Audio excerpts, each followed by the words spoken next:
पुंडलीकवरदे हरिविठ्ठल श्री ज्ञानदेव गोपाल कृष्ण भगवान माऊली ज्ञानेश्वर महाराज जगद्गुरु तुकाराम महाराज की जय।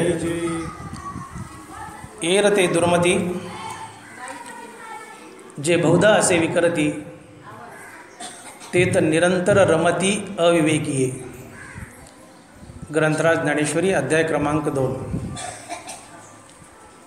एरते दुर्मती जे बहुधा असे विकरती ते तर निरंतर रमती अविवेकी।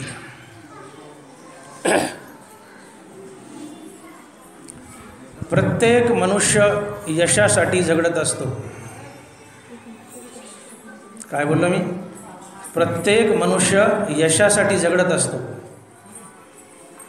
आणि मानवी जीवनातील सर्वात मोठं यश जर काय असेल तर मृत्यूवर विजय मिळवणे। मृत्यूवर विजय मिळवणे। तुम्ही तुमच्या जीवनामध्ये नाना प्रकारचे विजय मिळवले, परंतु तुम्हाला जर मृत्यूवर विजय मिळवता आला नाही तर तुम्ही काहीही मिळवलं नाही। आणि याला ज्ञानोबा म्हणतात वाया इरझार हरिविन। तुम्ही तुमच्या जीवनामध्ये नाना प्रकारच्या कुस्त्या जिंकल्या, परंतु तुम्हाला यमासोबतची कुस्ती जिंकता यायला पाहिजे। आणि ही यमासोबतची कुस्ती आहे मृत्यूवर विजय मिळवणे। जी कुस्ती ज्ञानोबारायानं जिंकली, जी कुस्ती तुकोबारायानं जिंकली, आणि म्हणून तुकोबाराय बोलले जगा काळ खाय आम्ही माथा दिला पाय। एक पाय यमाच्या टाळक्यावर द्यायचा आणि दुसरा पाय वैकुंठात द्यायचा, याला म्हणतात यमासोबतची कुस्ती जिंकणे। संसार करत असताना नाना प्रकारच्या कुस्त्या आम्ही जिंकतो, परंतु ही कुस्ती जिंकता यावी यमासोबतची। आणि ज्यांनी यमासोबतची कुस्ती जिंकली त्याचं जीवन धन्य होतं, यशस्वी होतं। जो काळाला खातो तो संत असतो आणि काळ ज्याला खातो तो साधारण जीव असतो। आम्ही या देहाची काळजी वाहतो, जरूर व्हा, परंतु या देहाची काळजी वाहत असताना हा देह पडल्यावर मी कुठं असेल याची माणसानं जास्त काळजी व्हावी।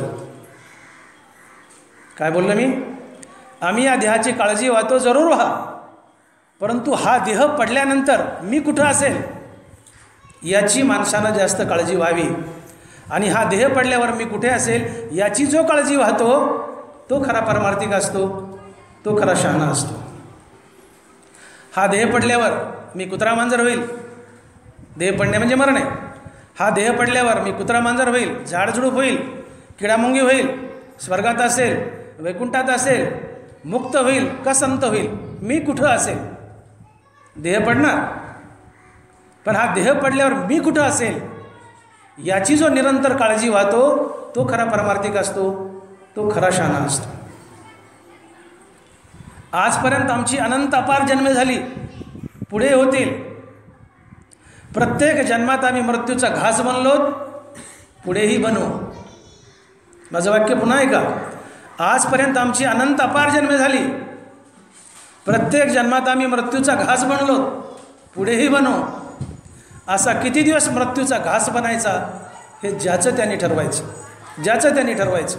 आपुली आपण करा सोडवणं संसार बंधन, ज्याचा त्यांनी विचार करायचा किती दिवस मृत्यूचा घास व्हायचा। आणि म्हणून या जन्मात तरी आम्ही मृत्यूचा घास बनू नये यासाठी ज्ञानोबा आम्हाला सावध करतायत की संसारात रमू नकोस, रमलास तर मूर्ख आहे। हे तर निरंतर रमती अविवेकी आहे। अविवेकी म्हणजे मूर्ख। एरते दुर्मती जे बहुधा असे विकरती एथ निरंतर रमती अविवेकी आहे। ज्ञानोबा आजची होळी एथ निरंतर रमती अविवेकी आहे। संसारात रमतो तो मूर्ख असतो, अविवेकी म्हणजे मूर्ख। अविवेकी म्हणजे मूर्ख, हे तर निरंतर रमती अविवेकी आहे। जो मूर्ख असतो तो संसारात रमतो किंवा संसारात रमतो तो मूर्ख असतो। वाक्य कसंही घ्या, अर्थ एकच आहे। जो तमाशाला जातो तो मूर्ख असतो किंवा मूर्ख असतो तोच तमाशाला जातो। जो संसारात रमतो तो मूर्ख असतो, किंवा मूर्ख असतो तोच संसारात रमतो. अर्थ एकच आहे, वाक्य कसं आहे घ्या. आणि म्हणून या जन्मात तरी आम्ही अनंत अपार जन्मे झालीत आमची, फिरतोय आम्ही, अनंत अपार जन्मे झालेत. प्रत्येक जन्मात आम्ही मृत्यूचा घास बनलोय. याही जन्मात आम्ही मृत्यूचा घास बनू, जर मृत्यूवर विजय मिळवला नाही, भगवंताची प्राप्ती केली नाही तर. आणि मग या जन्मात तरी आम्ही मृत्यूचा घास बनू नये याकरता ज्ञानोबा सावध करतायत की बाबा संसारात निरंतर रममान होऊ नकोस. संसारात रममान झालास तर संसाराची आसक्ती जडेल, आसक्तीतून वासना जडेल, आणि वासनेतून तुला पुन्हा लक्ष 84 योनीमध्ये फिरावं लागेल, जन्म घेणे लागेल वासनेच्या संगी. वासना तुला बांधेल, आसक्ती तुला बांधेल. यात छंदानं रममान होऊ नकोस. मनुष्य जन्म मिळूनही जर तुला जन्म बनण्याच्या फिरातून बाहेर पडता नाही आलंस तर माणसा तू मूर्ख आहेस.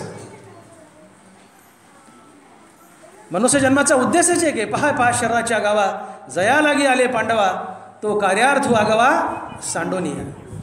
मनुष्य इथं येणं केलेस ते एवढ्या करताच जन्म बनण्याच्या फेऱ्यातून सुटण्यासाठी, मृत्यूवर विजय मिळवण्यासाठी, भगवत प्राप्ती करण्यासाठी. आणि मनुष्य जन्म मिळूनही जर तुला मृत्यूचक्रातून जन्म बनण्याच्या फेऱ्यातून बाहेर पडता नाही आलं तर तू मूर्ख आहेस. संसारात रममान होऊ नकोस. रमलास तर मूर्ख आहेस.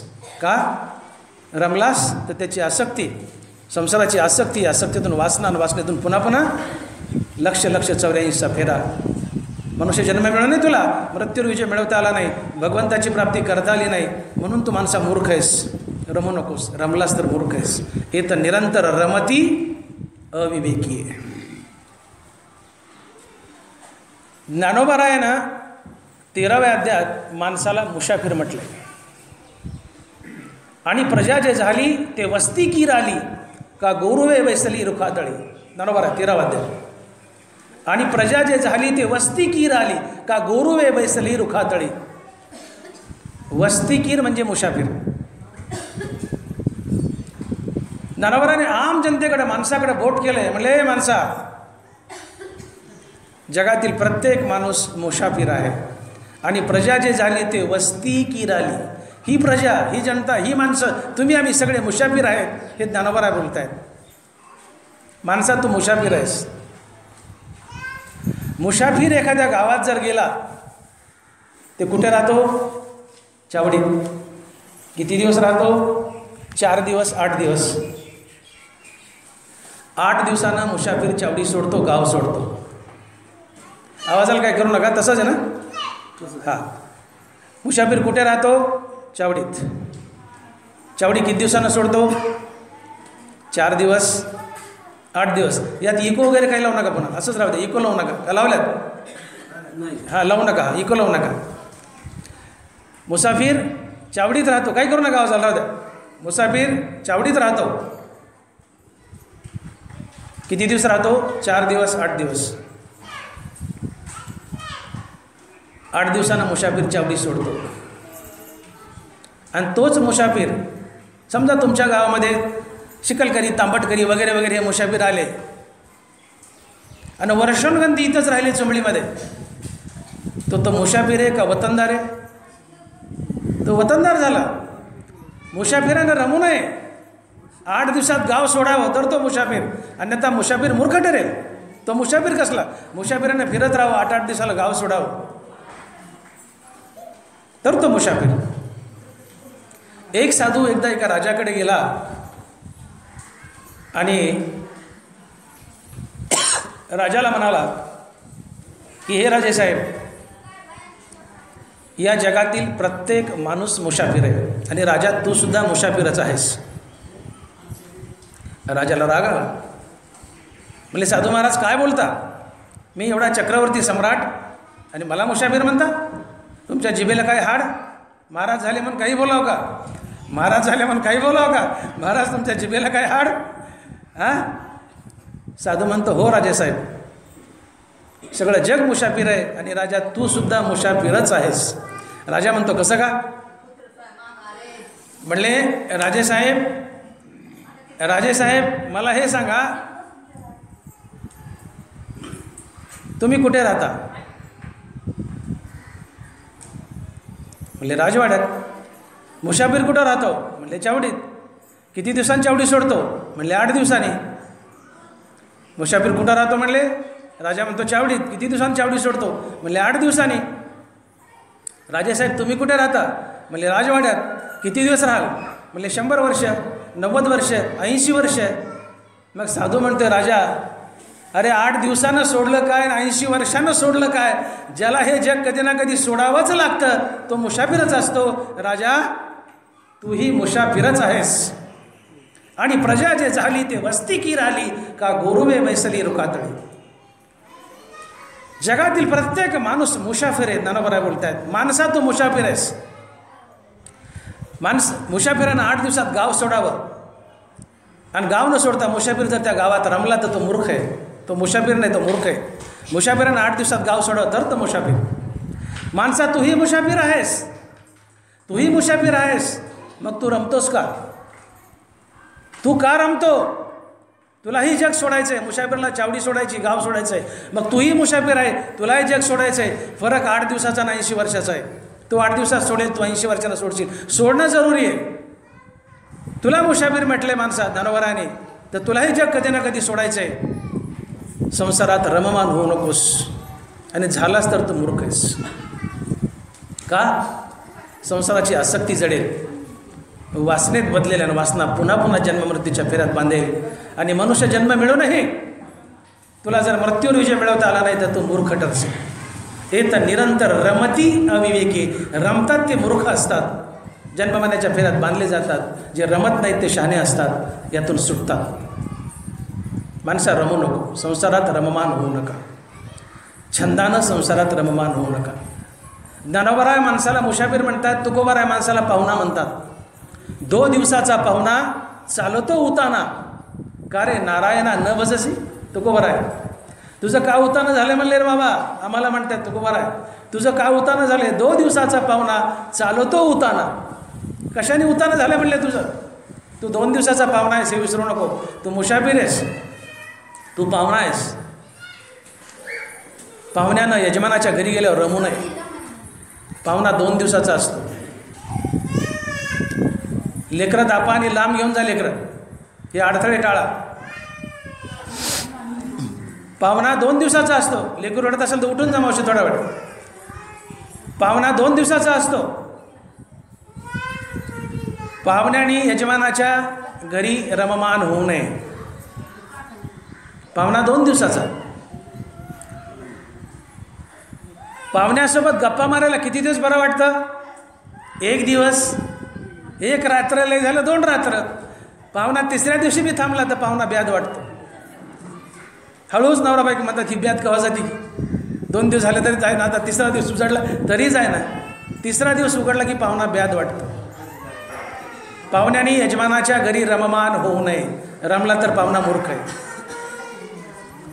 पाहुणा 2 दिवसाचा. माणसा तू पाहुणा आहेस. 2 दिवसाचा आहे जगात. तुला जग सोडायचे. रमू नको. रमलास तर मूर्ख आहे. तो पाहुणा 2 दिवस यजमानाच्या घरी राहिला, 3ऱ्या दिवशी राहिला तर तो मूर्ख आहे. त्यांनी रमू नये. माणसा तूही पाहुणा आहेस, रमू नकोस. रमलास तर मूर्ख आहेस. तुला जायचं आहे, रममान होऊ नकोस.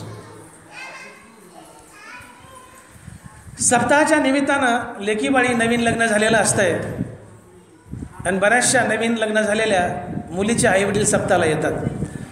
चला चुमडीला सप्ताह आहे, चुमडीला सप्ताह आहे, आपल्या लेकीच्या गावात सप्ताह आहे, लेकीच्या गावात सप्ताह आहे. तिच्या आईवडील सप्ताहाला येतात 8 दिवसासाठी. माना डोलल्या बऱ्याचशा बायकांच्या आलेले दिसतात. खुश झाल्या माना हलवल्या म्हणजे मायबाप आलेत कुणाचे तरी. मायबाप येतात. चला सप्ताह आहे, सप्ताह आहे चुमडीला. 7व्या दिवशी काल्याचं कीर्तन होतं. काल्याचं कीर्तन काही काही लोक 8ला सुरू करतात. काही काही गावात 2 वाजता असते, 4 वाजता असते. काय भानगडी, पण त्याचा टाईम टेबल फिक्स नाही आहे. जशी लहर येईल तसे. चुमडीतलं काल्याचं कीर्तन 2ला झालं. कीर्तन 4ला संपलं. पंक्तीला 6 वाजले. अंधार पडला. आता म्हातारीला राहावं लागेल. आई आलेली आहे मुलीची. 8वा दिवस महाप्रसाद घेतला पण काला उशिरा झाला. म्हातारी राहिली गावात. 8व्या दिवशी राहिली. 9व्या दिवशी म्हातारी राहती. 10वा दिवस उजाडल्यावर पोटची लेक म्हणते, आई तुला आज बी नाही जायचं का? आई तुला आज बी नाही जायचं का? सख्खी आईसुद्धा ब्याद वाटते, सख्खी आईसुद्धा ब्याद वाटते. जास्त दिवस राहिली तर रमू नये.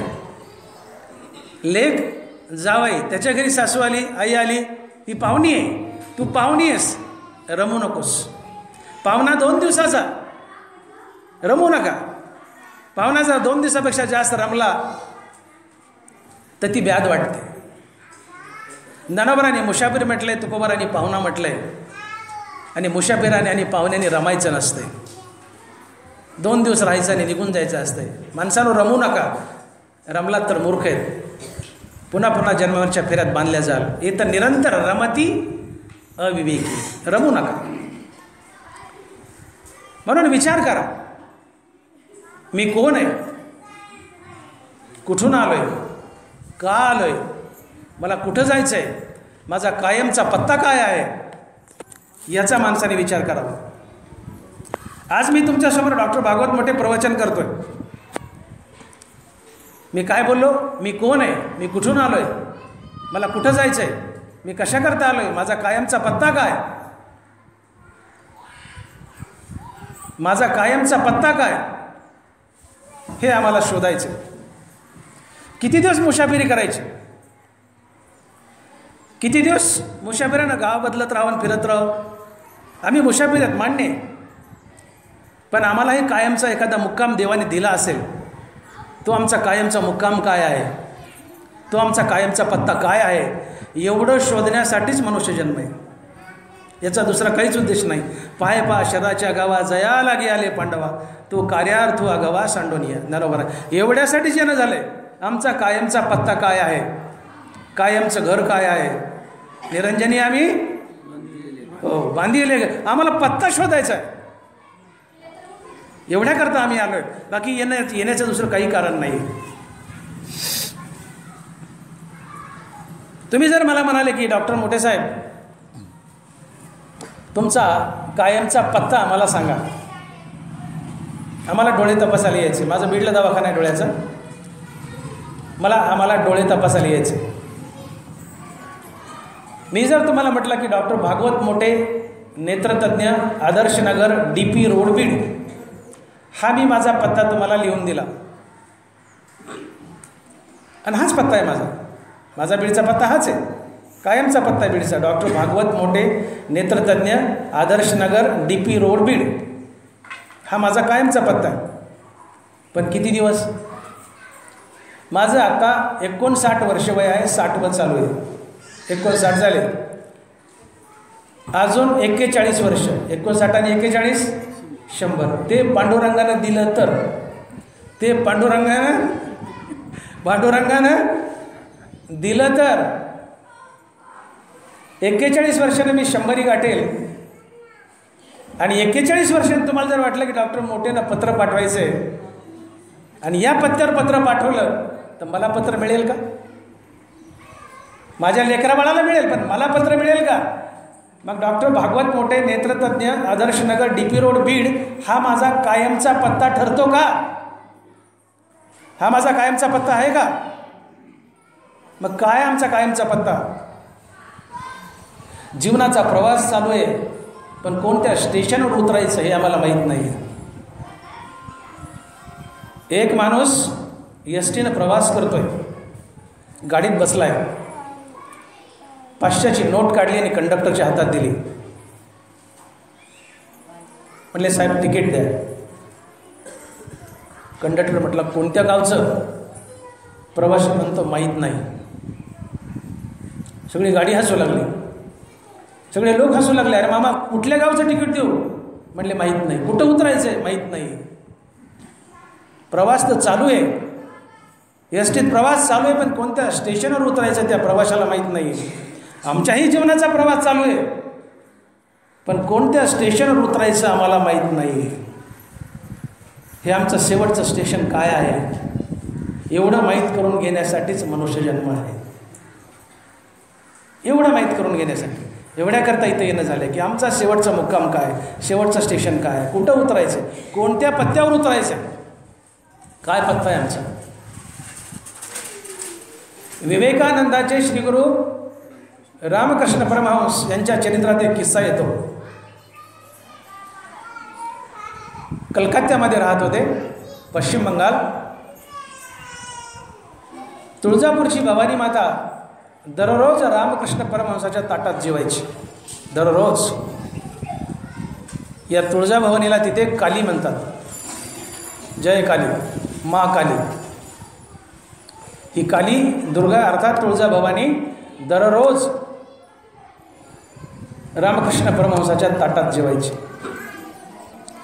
ही वार्ता सभोवताली पूर्ण कलकत्त्यात, बंगालमध्ये पसरली. ही वार्ता एका धनिक शेठजीच्या कानावर गेली. लेकरं दाखवा, कोणतरी एक जण फिरा, त्यांना बाजूला काढा, कोणतरी फिरा एक जण.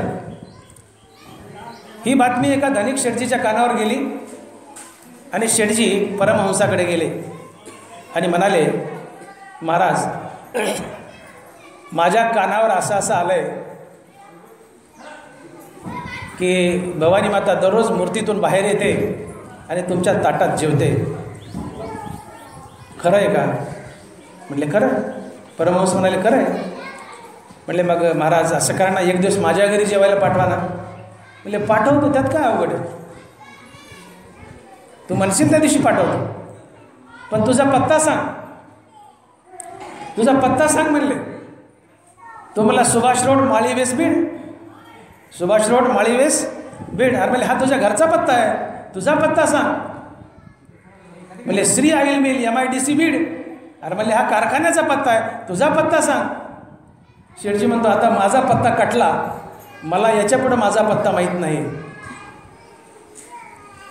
परमहंस म्हणतायत शेठजी आता जा, आणि ज्या दिवशी तुम्हाला तुमचा कायमचा पत्ता माहीत होईल, ज्या दिवशी तुम्हाला तुमचा कायमचा पत्ता माहीत होईल, त्या दिवशी माझ्या वसिल्याची गरज नाही आहे, माझ्या वसिल्याची गरज नाही आहे. मी न सांगता भवानी माता स्वतःहून तुमच्या घरी येईल आणि तुमच्या ताटात जेवेल. फक्त तुमचा कायमचा पत्ता माहीत करून घ्या. माझ्या वसिल्याची गरज नाही आहे, आपोआप येईल. माझ्याकडे आली, कुणी वशिला लावला नाही आहे, मी वशिला कोणाचा लावला नाही. का आली माझ्याकडं? मला माझा कायमचा पत्ता माहीत झाला म्हणून आली. तू तुझा कायमचा पत्ता माहीत करून घे, तुझ्याकडे येईल आणि जेवेल. फक्त पत्ता माहीत करून घे. शेठजी निघून गेला. काय आमचा कायमचा पत्ता? मी तो वासुदेव तत्वता कळो येईल विचारिता. मी कोण आहे? मी विश्वव्यापी आत्मस्वरूप वासुदेव श्रीकृष्ण आहे. कोण आहे मी? विश्वव्यापी आत्मस्वरूप वासुदेव श्रीकृष्ण आहे. हा माझा कायमचा पत्ता आहे आणि या पत्त्यावर आम्हाला उतरायचं. याला तुकोबाराय म्हणतात. निरंजनी आम्ही बांधिले घर, हा तुकोबारायचा निरंजन आहे.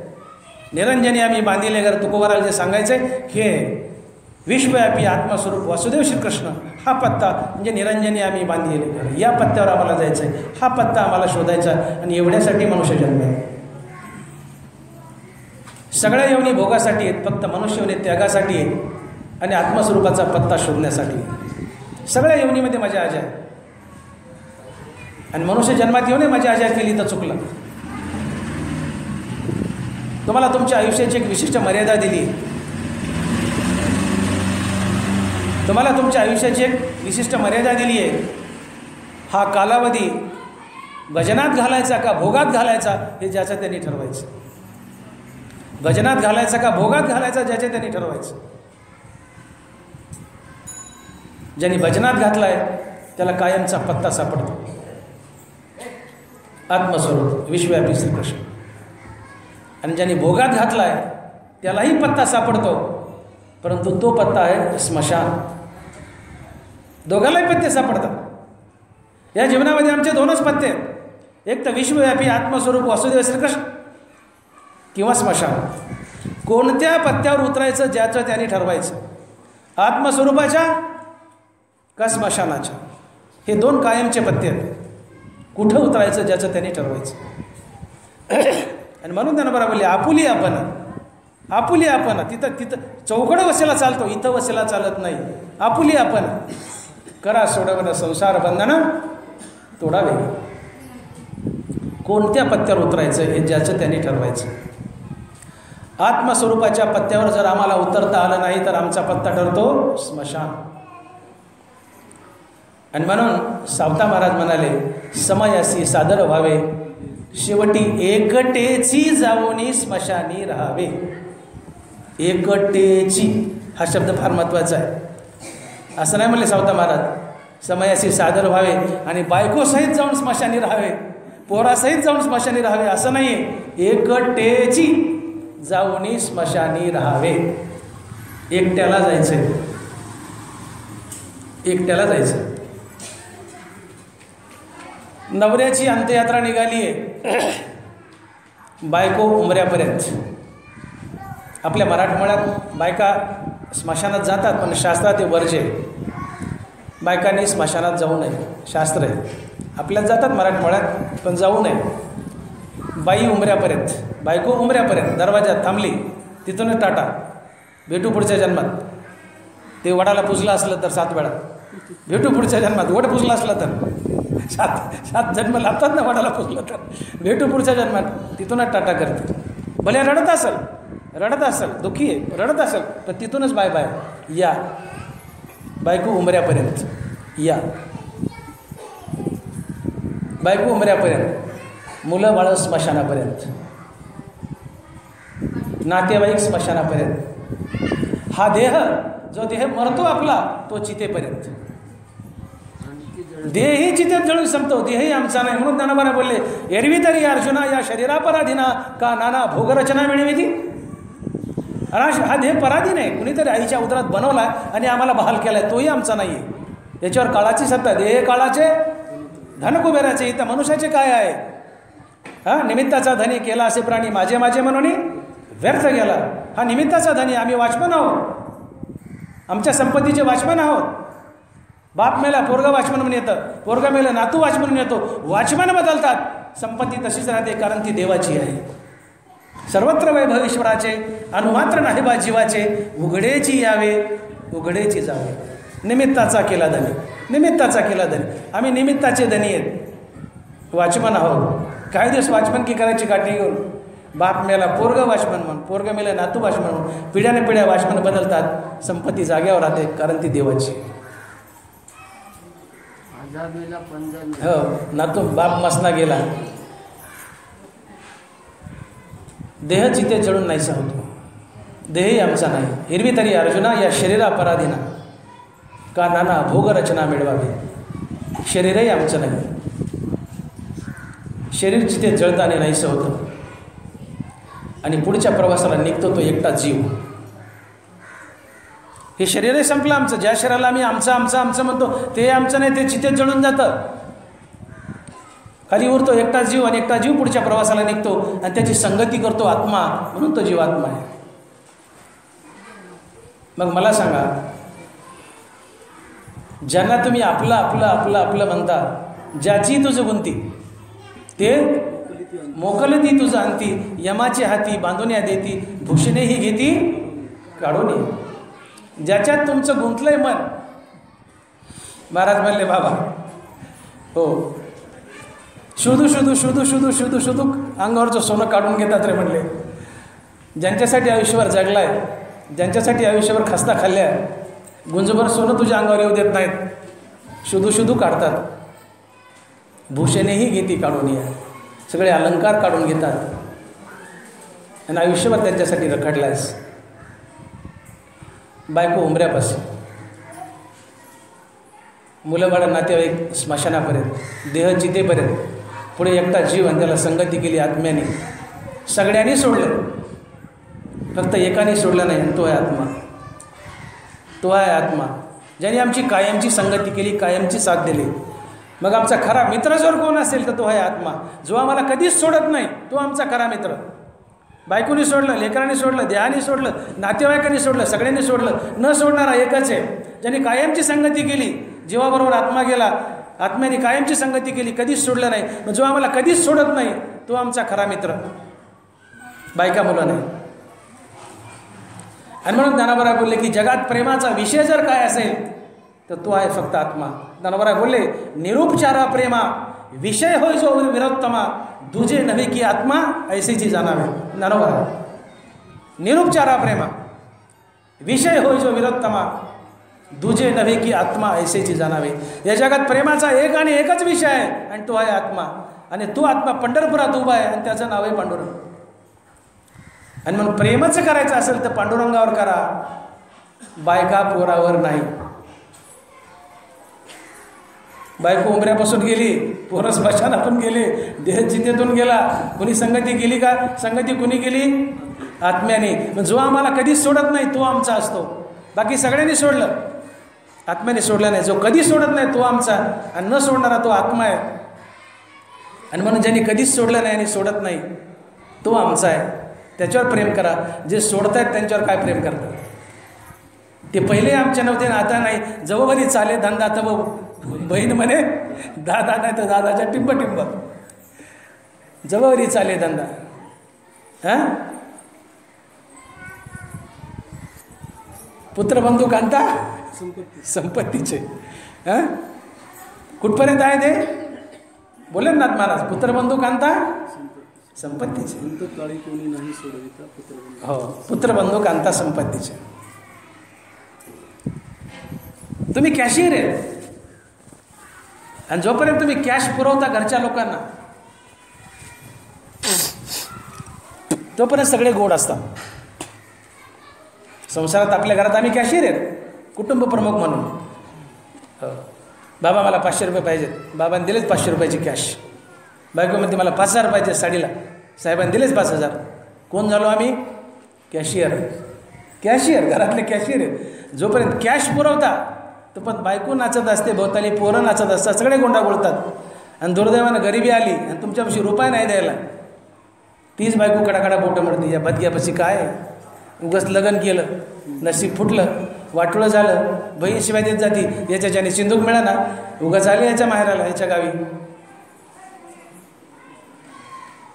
पुत्रबंधू कांता संपत्तीची. पण जागा व्हा. ननवराने जागं केलंय. इथं कोणी नाही कोणाचं. अलग लक्षात. एक मात्र जर तुमचा कोण असेल तर तो आहे आत्मा. ना आत्मा आहे पांडुरंग, आणि तो आहे पंढरपुरात उभा. प्रेमच करायचं तर पांडुरंगावर करा. मग विषय जर प्रेमाचा काय ठरत असेल तर तो फक्त पांडुरंग आहे. बायका मुलं तर मुळीच नाही, मुळीच नाही. याचा अर्थ प्रवचन संपल्यानंतर घरी जाऊन बायकोला काठीने हाणायचं आणि हो बाहेर म्हणायचं नाही. का तर मोठे साहेब म्हणाले प्रेमाचा विषय फक्त आत्मा आहे, आणि बायका मुलं तर मुळीच नाही. मोठे महाराजांनी सांगितलंय, चल होय बाहेर, काठी घ्यायची आणि बायको धोपटायची, घराच्या बाहेर काढायची. असं करू नका, असं करू नका. हां, बायका मुलाचा उत्तम सांभाळ करायचा, उत्तम सांभाळ करायचा, पण त्यांच्यातून आम्हाला सुटायचं आहे. आणि कसं सुटायचं पुढे बोलणार आहेत आपण, बोलू. मला बोलायचं पुढं कसं सुटायचं. त्यांच्यात राहायचं आहे, त्यांच्यात राहायचं आहे, त्यांच्यावर जीव भरून प्रेम करायचं आहे, उत्तम संसार करायचा, त्या बायका मुलाचा उत्तम सांभाळ करायचा, पण त्यांच्यात राहून त्यांच्यातून आम्हाला सुटायचं आहे. ती युक्ती काय आपल्याला पुढे बघायची. म्हणून बायका मुलाची आसक्ती, आमचा खरा वैरी जर कोण असेल जगामध्ये, आमचा खरा वैरी जर कोण असेल तो तो आहे संपत्ती आणि आमची बायका मुलं. माझं वाक्य नीट ऐका. आमचा खरा वैरी जर कोण असेल, नवऱ्याचा वैरी कोण असेल तर बायको आणि मुलं बाळं, आणि बायकोचा वैरी कोण असेल तर नवरा आणि मुलं बाळं. दोन्ही बाजूला लागू पडतं. नुसतं नवऱ्याकडूनच नाही, बायकोकडून लागू पडतं. आमचा खरा वैरी कोण असेल तर संपत्ती आणि बायका मुलं. संपत्ती जर आडवी येत नसती भगवत प्राप्तीला तर तुकोबारा बोलले नसते. तुका म्हणे करी फकीराचे परी, तुका म्हणे करी फकीराचे परी, रात्रंदिवस हरी येईल वाचे. देवा मला फकीर कर म्हणले. तुकोबारायचं धन गेलं, 12 बैलगाड्या भरतील एवढी खाते पुस्तिकं होती, इंद्रायणच्या डोहात पडावली, स्वतःच्या हाताने स्वतःचं दिवाळ काढलं, पण आनंदात बोलले बरे झाले देवा, निघाले दिवाळे.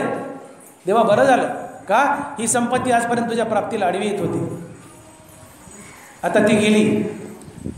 नारायण झोपलाय शेषावर, लक्ष्मी पाय चोपते, त्या शेषावर झोपलेल्या नारायणाला भेटायचं असेल तर मधी बसलेली लक्ष्मी बाजूला ढकलावी लागते, तर नारायण भेटतो, उघडा होतो, अन्यथा नारायण भेटत नाही. नारायणापर्यंत जायचं आहे ना, नारायणच्या नामच्या मध्ये कोण आडवी आली? लक्ष्मी. तिला ढकला, पैसा रूपी लक्ष्मी ढकला बाजूला, संपत्ती बाजूला ढकला, तर नारायण उघडा होतो, अन्यथा नारायण मिळत नाही. म्हणून तुकोबा राय बोलले, तुका म्हणे करी फकीराची बरी, रात्रंदिवस हरी येईल वाचे. देव मला फकीर कर म्हणे. का? हे धन तुझ्या भेटीला आडवं येते, अनुतापे तुझे राहील चिंतन, झालासे बमन संसार. पण आमचा खरा वैरी जर कोण असेल जगात, तुम्हाला पुन्हा पुन्हा जन्म मरण्याच्या फेऱ्या जर कोण बांधत असेल, तर ती तुमची संपत्ती आणि बायका मुलं. 84 लक्षणीचा प्रवास कुणामुळे करावा लागत असेल, तर संपत्ती आणि बायका मुलामुळे. पुढच्या अनंत जन्माची तयारी कोण करत असेल, पुढच्या अनंत प्रवासाची तयारी कोण करत असेल, तर तुमची संपत्ती आणि तुमची बायका मुलं, जग नाही. म्हणून आमचा खरा वैरी जर कोण असेल, तर ती आमची संपत्ती आणि बायका मुलं आहेत, जग नाही. परंतु तरीही यांना टाकायचं नाही, यांचा उत्तम सांभाळ करायचा. हे पुन्हा आहे का? यांचा उत्तम सांभाळ करायचा, पण युक्तियुक्तीने यांच्यातून सुटायचं. पुढे बघू आपण कसं सुटायचं. आणि म्हणून ही बायका मुलांची आसक्तीच आम्हाला पुन्हा पुन्हा जन्म मरण्याच्या फेऱ्यात बांधते, संसार बंधनात अडकवते आणि आमचा देव दुरावतो, मोक्ष दुरावतो. आम्हाला मृत्यूवर विजय मिळवता येत नाही.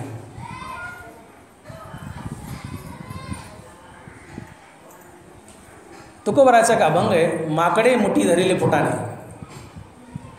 माकडे मुठी धरिले फुटाने. हे मदारी लोक जे असतात, माकडाचा खेळ करणारे, ते एका विशिष्ट प्रकारचं गाडगं तयार करतात, मडकं. त्या मडक्याच्या तोंडाचा आकार असा बनवतात की त्यात सरळच हात, तुकोबराचा अभंग आहे गाथेमध्ये, माकडे मुठी धरिले फुटाने, सरळच हात आत जातो आणि सरळच हात बाहेर निघतो. असा मूठ मारूनच जात नाही आणि मध्ये हात गेल्या मूठ मारली तरी निघत नाही, सरळच जाईल, सरळच निघेल, अशा मापाचं त्या गाडग्याचं तोंड तयार करतो मदारी. आणि त्या मडक्यामध्ये फुटाणे टाकतो, फुटाणे मडक्यात फुटाणे टाकतो आणि ते मडकं झाडाखाली ठेवतो आणि स्वतः झाडाच्या खोडाच्या आड लपतो. हा सगळा प्रकार ते माकड झाडावरून बघत असते. याला वाटतं, माकडाला वाटतं मदारी गेला, माकड खाली उतरतं, त्या मडक्यात हात घालतं, हात सरळच जातो. हे वाक्य लक्षात ठेवा, हात सरळच जातो आणि सरळच बाहेर निघतो. आता माकडाने सरळ हात आत घातलाय आणि फुटाण्याची मूठ मारली की हात बाहेर निघत नाही, सरळच जातो, सरळच निघतो. मध्ये हात घातलाय, मूठ मारली, फुटाणे घेतले, मूठ मारली, पण हात मडक्यात अडकतो. माकड मडक्यासही उड्या मारतं. त्याने मूठ सोडाव ना, ते मुक्तच आहे, मूठ सोडले की हात निघेल, पण ते मूठच सोडत नाही. फुटाण्याची आसक्ती, फुटाणे खायचे, फुटाण्याची आसक्ती. मूठ सोडा पण सोडत नाही, फुटाण्याची आसक्ती जडली. मडक्यासही उड्या मारतं. तेवढ्यात पटकन मदारी मागून येतो, एक फटका देतो आणि त्या माकडाला पकडतो. तसं संसारात त्या माकडासारखं माझी बायको मारली मूठ, माझं पोरग मारली मूठ, माझी संपत्ती मारली मूठ. या नाना प्रकारच्या आसक्तीच्या मुठी आम्ही घट्ट पकडून ठेवतो. पुत्रपाश, दारापाश, वित्तपाश, या आसक्तीच्या मुठी आम्ही घट्ट पकडून ठेवतो. आणि तेवढ्यात यमरूपी मदारी येतो, एक फटका मारतो आणि आम्हाला घेऊन जातो. त्या माकडाला साध्या मदारीने नेलं, आम्हाला न्यायला यमरूपी मदारी येतो. माकडाला फुटाण्याची आसक्ती, साध्या मदारीने पकडून नेलं, आम्हाला संपत्ती जायजात बायका मुलाची आसक्ती. यमरूपी मदारी येतो, एक फटका मारतो, पकडतो, आम्हाला घेऊन जातो, क्षणात खेळ संपतो. आसक्ती, ही आसक्ती टाळता आली पाहिजे.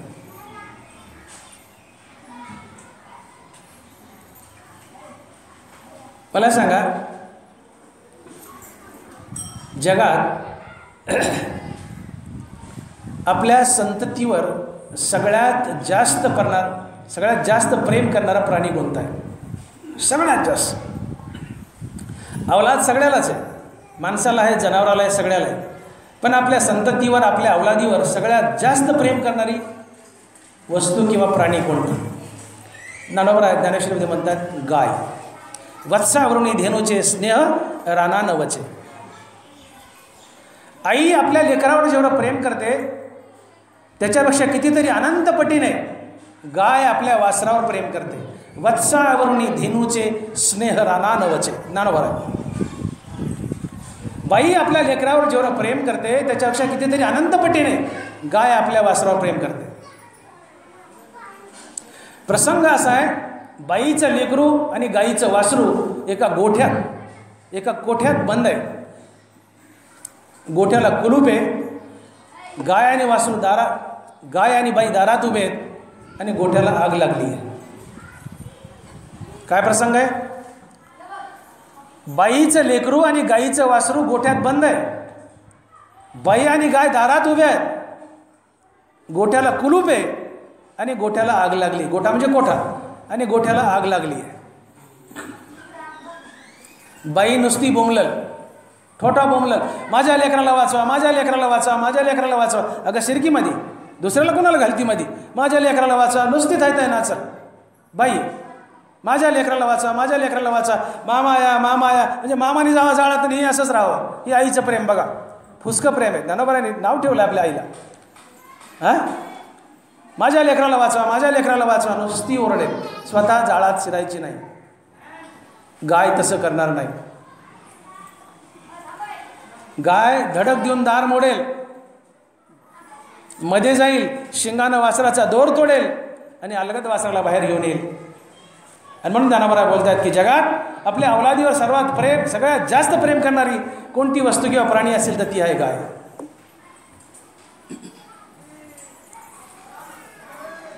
बाई आपल्या लेकरावर जेवढं प्रेम करते त्याच्यापेक्षा अनंत पटीने जी गाय आपल्या वासरावर प्रेम करते तीच गाय आणि तेच वासरू आता 3 वर्षाने त्या वासराचा बैल झाला. 3 वर्षाने वासरू पेटायला येतं. 3 वर्षाने त्या वासराचा बैल झाला. तीच गाय, तेच वासरू, बाईपेक्षा अनंत पटीने जास्त प्रेम करणारी गाय आपल्या वासरावर. आता गाईचं वासरू मोठं झालं, 3 वर्षाचं बैल झालं. गाय रानातून चरून आली डोंगरावरून, आणि गाय गावाकडे चरून जात असताना तिला त्या वासराची जो बैल झालाय, तिच्याच वासराचा बैल झालाय, त्या बैलाची बैलगाडी आडवी आली.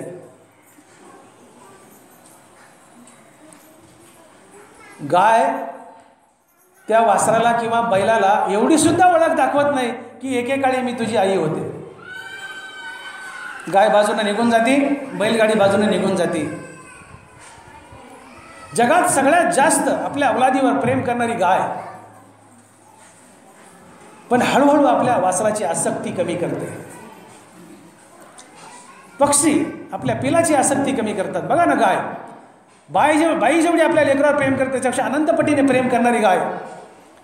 पण ज्यावेळेस ते वासरू बैल होतं त्यावेळेस भेट झाल्यावर ती एवढी ओळख दाखवत नाही की मी एकेकडे तुझी आई होते. जवळून जाते पण ओळख दाखवत नाही. गाय जशी आपलं वासरू बैल झाल्यावर मोठं झाल्यावर त्याची आसक्ती हळूहळू कमी करते, पक्षी आपल्या पिलाची आसक्ती कमी करतात, तसं आम्हाला आमच्या संततीची आसक्ती हळूहळू कमी करता यावी. तो जिंकतो, तो संसारात यशस्वी ठरतो, धन्य ठरतो. पण आसक्ती कमी करण्याच्या ऐवजी आम्ही आसक्ती वाढवतो. कमी करण्याच्या ऐवजी आम्ही आमच्या लेकराबाळाची आसक्ती वाढवतो. अन्यथा ज्ञानोबाने असं लिहिलं नसतं. 13 अध्यायात ज्ञानोबा बोलले, पहिली आहे बाळ दसे आई बा हेच एक पिसे, ते सरे मग स्त्री मासे बोलवणे टाके, मग स्त्री भोगिता खावो, वार्धक्य लागे येवो, मग तोची प्रेम भावो बाळकाशी आली. ज्ञानोबा आम्ही आसक्ती, जनावर आपल्या लेकराची आसक्ती कमी करतात. हळूहळू जनावर ते लेकर पिल्या मोठं झाल्यावर, वासरू मोठं झाल्यावर गाय आपल्या वासराची आसक्ती कमी करते. माणसा तूही आसक्ती कमी कर, पण माणूस कमी करण्याची आसक्ती वाढवतो. बघा ज्ञानोबा बोलतात, पहिली आहे बाळ दसे आई बा हेच एक पिसे. लहान मुले त्याच्यापुढे नोटाचा ढिगाल टाका, ते नोटाला हात लावत नाही. त्याला एकच प्रिय असतं, आई आई आई, बाबा बाबा बाबा. पहिली आहे बाळ जसे आई बा हेची च लावले तुका बरं ननवरायने, हेची एक पिसे, एकच वेळ आई आई आई, बाबा बाबा बाबा. पोत्यानं रुपये टाका लहान लेकरापुढं, त्याला ते तुच्छ वाटतात, त्याला फक्त आई हवी असते. कुठपर्यंत? सुपारी फुटेपर्यंत. कुठपर्यंत? आई प्रिय कुठपर्यंत? सुपारी फुटेपर्यंत. एकदा सुपारी फुटली आणि गवळण घरात आली, सुपारी फुटली गवळण घरात आली, मग ते सरे, गवळण म्हणजे बायको, ते सरे ननवरा पण ते सरे आईवडिलांचं ते सरे, मग स्त्री मासे भुलो ने टाके. मग बायकोच्या गोऱ्या मासखंडाला भुलतो, ननवरा बोलतात मी नाही. मग स्त्री मासे भुलो ने टाके, बायकोच्या गोऱ्या कातड्याला गोऱ्या मासखंडाला भुलतो. बायकोच्या गोऱ्या मासखंडाला किंवा कातड्याला तरी किती दिवस भुलतो? पुढच्या वेळेस ननवरा बोलतात. लहानपणी आईवडिलावरचं उठलं तरुणपणात बायकोवर, आता बायकोवर तरी किती दिवस राहत आहे? ननवरा बोललेत. मग स्त्री भोगिता थाओ, थाओ म्हणजे भरपूर. आता बायकोसोबत भरपूर संसार केला, भरपूर हौस मजा केली, भरपूर संसार केला. स्त्री भोगिता थाओ, बायको भरपूर संसार केला बायकोबरोबर. मग वार्धक्य लागे येऊ, हळूहळू उतार वय सुरू होतं, म्हातारपणी येऊ लागतं. मग तोची प्रेमभाव बाळकाशी आणि बायकोरचं उठतं आणि ते अवलादीवर आणि नातरुंडावर येतं. आणि म्हणून अवलाद ही दूध असते आणि नातू ही दुधावरची साय असते. बाईला दूध सांडलं तेवढं दुःख होत नाही, पण साय व्हायला गेली तर मावल्यांना बायकांना दुःख होतं. दुधापेक्षा साईवर जास्त प्रेम असतं बायकांचं. अवलाद दूध आहे आणि नातू त्यावर असलेली साय आहे. मनुष्य जगतो ते केवळ अवलादीसाठी आणि नातवासाठी. आमच्या जीवनातून नातू आणि अवलाद जर बाजूला केले तर माणूस खांबाला धडक घेऊन जीव देईल. जगता कोणासाठी?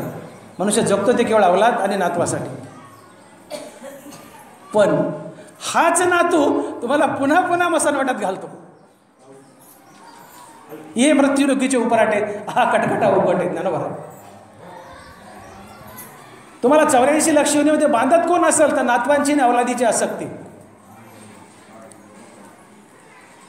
लहानपणी आईवडील मेले दुःख होईल बाळाला, तरुणपणात बायको मेली दुःख होईल नवऱ्याला, पण उतरत्या वयात म्हातारपणी जर अवलाद केली तर बाप जगूच शकत नाही. त्याच्या जगण्यात रामच उरत नाही. जगायचं पण जगतो, धडक घेऊन मरतो. बाप जगतो त्या अवलादीसाठी. ननवरा म्हणतात तुम्ही इथंच चुकता. गाय जशी आपल्या वासराची आसक्ती हळूहळू कमी करते, माणसालाही आपल्या अवलादीची नातवाची आसक्ती हळूहळू कमी करता यावी, पण माणूस कमी करायच्या ऐवजी वाढवतो आणि संसार चक्रात पुन्हा पुन्हा अडकतो. ही मृत्युलोकाची उभराटे. हीच अवलाद आणि नातू आम्हाला पुन्हा पुन्हा जन्मामरणाच्या फेऱ्यात बांधते. 84 लक्ष योनीचा प्रवास करायला लावते. म्हणून मी बोलून गेलो की आमचा वैरी जर कोण असेल तर ती आहे आमची संपत्ती आणि आमची बायका मुलं, जग नाही आहे. जी संपत्ती आणि बायका मुलांनी नातरुंड तुम्हाला जन्ममरणाच्या फेऱ्यात पुन्हा पुन्हा बांधतात, पुन्हा पुन्हा मसालवाट्यात नेऊन घालतात, 84 लक्ष योनीचा प्रवास करायला लावतात. हे आमचे मित्र का शत्रू? शत्रूच. ज्यांच्यामुळे आम्ही संसार बंधनात अडकतो ते आमचे शत्रूच. पण यांना टाकायचं नाही, युक्तियुक्तीने यांच्यातून सुटायचं. सुटता आलं पाहिजे. म्हणून शहाणे व्हा, संसारात रममान होऊ नका. आपला कायमचा पत्ता शोधा. माझा पत्ता काय, मला कुठं जायचं आहे? आणि मी बोलून गेलो की 2च पत्ते ठरतात. एक विश्वव्यापी आत्मस्वरूप वासुदेव श्रीकृष्ण, मी तो वासुदेव तत्वाचा आत्मस्वरूपाचा पत्ता. आणि हा पत्ता गाठता नाही आला तर आमचा कायमचा पत्ता ठरतो स्मशान. कुठं उतरायचं ज्याचं त्यांनी ठरवायचं. हिवाळ्याचे दिवस एक साधू उन्हाला बसलाय. सकाळचे 8 वाजले. अंगावर शाल घेतली थंडी वाजती म्हणून आणि भोवताली ते लेकरं जापा थोडे. आणि भोवताली 10-5 भक्तगण बसले. लेकरा दाबा कोणतरी फिरा. हिवाळ्याचे दिवस सकाळचे 8 वाजलेत. एक साधू उन्हाला बसलाय, अंगावर शाल घेतली आणि भोवताली एक 10-5 भक्तगण बसलेत आणि अध्यात्माची चर्चा चालली. तेवढ्यात एक चोर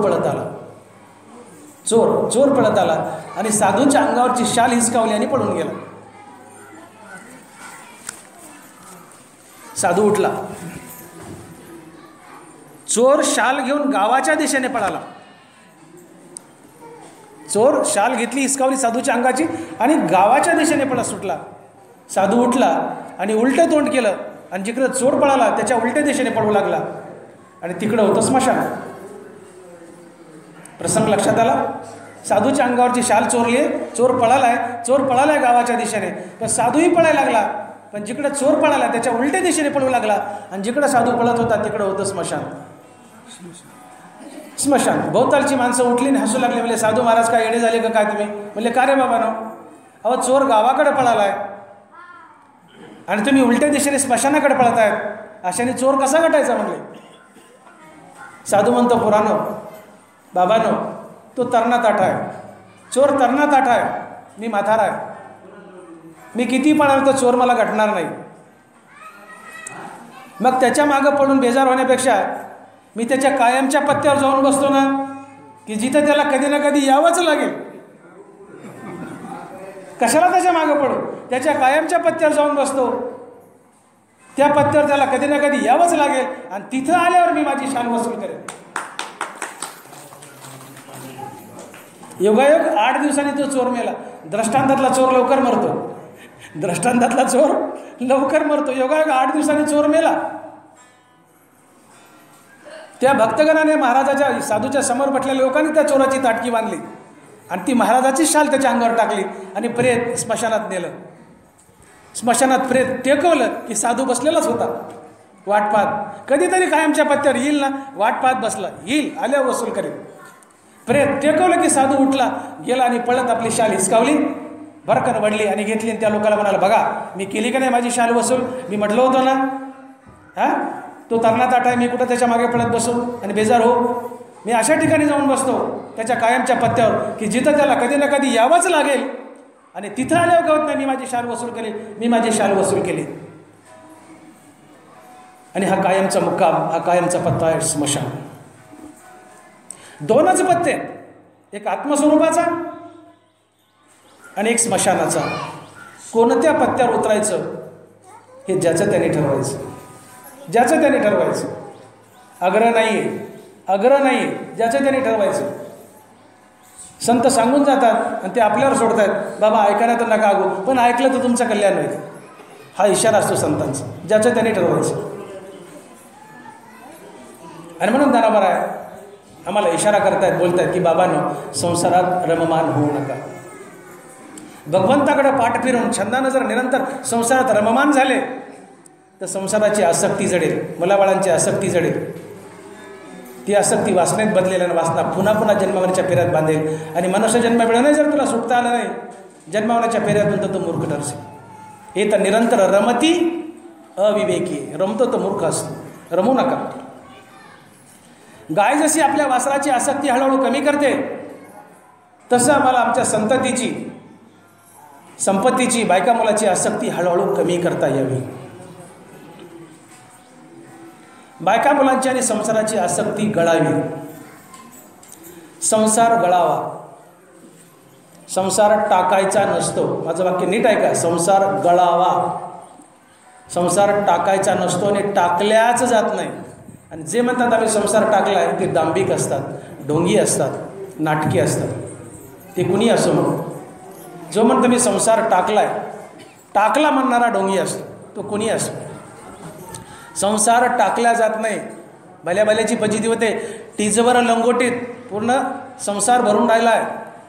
घरी घरपण सरे वनी वन्य होऊन अवतरे, नागव्याही शरीरे जो लागला आहे. बरोबर आहे. घरी घरपण सरे वनी वन्य होऊन अवतरे, नागव्याही शरीरे जो लागलाय. वनात जे नागव होऊन फिरतात, नागव होऊन त्यांच्याही मानगुटीवर आसक्ती जाऊन बसतील, पुन्हा संसारात खेचून आणते. आसक्ती विषय वासना बलवान आहेत, सुटता सुटत नाही, त्यांनाही संसारात खेचून आणते. नागव होऊन फिरणाऱ्याच्या मागे आसक्ती लागते. शिष्य शाखादी विलासे मठादी मुद्रेचे निमिसे, घातली आहेत फासे निसंगाजने.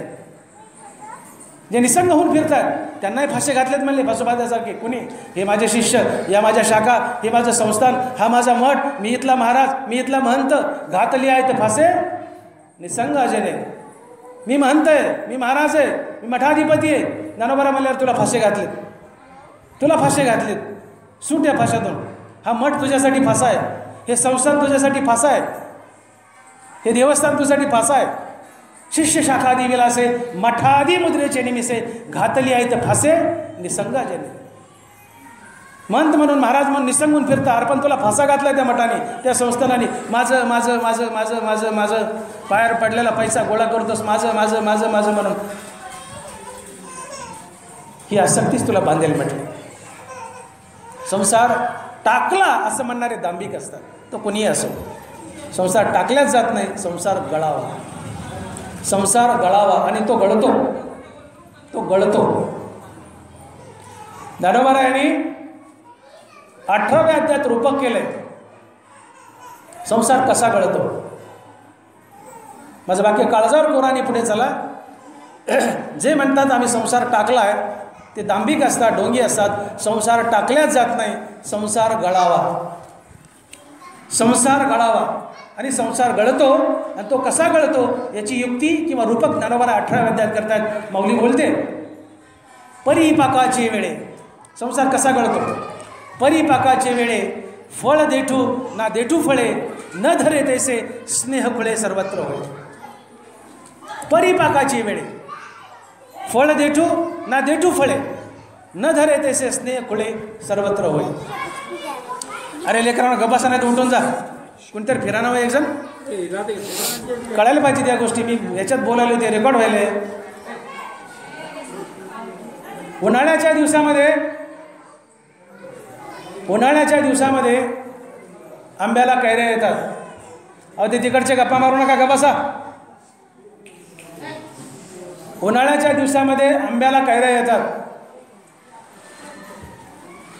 उन्हाळ्याच्या दिवसामध्ये रूपक केले ज्ञानोबारायाने की परिपाकाच्या वेळे फळ देठू ना देठू फळे, न धरे तैसे स्नेह खुळे सर्वत्र होय. संसार गळावा याबद्दल मी बोलते. संसार कसा गळतो. उन्हाळ्याचे दिवस आहेत, आंब्याला कैऱ्या येतात. आंब्याला कैऱ्या आल्यानंतर ज्यावेळेस कैरी निबर आहे, कच्ची आहे, तेव्हा कैरी देठाला आणि देठ कैरीला दोघेही एकमेकाला घट्ट पकडून ठेवतात. दोघांनाही एकमेकाची आसक्ती असते, कैरीला देठाची आणि देठाला कैरीची. बघा तुम्ही शेतकरी आहात, दगडाचा टप्पू मारा आहे, पहिले 4-2 तर हुकतातच. एखादा बसला तर ती कैरी हालते पण तुटत नाही.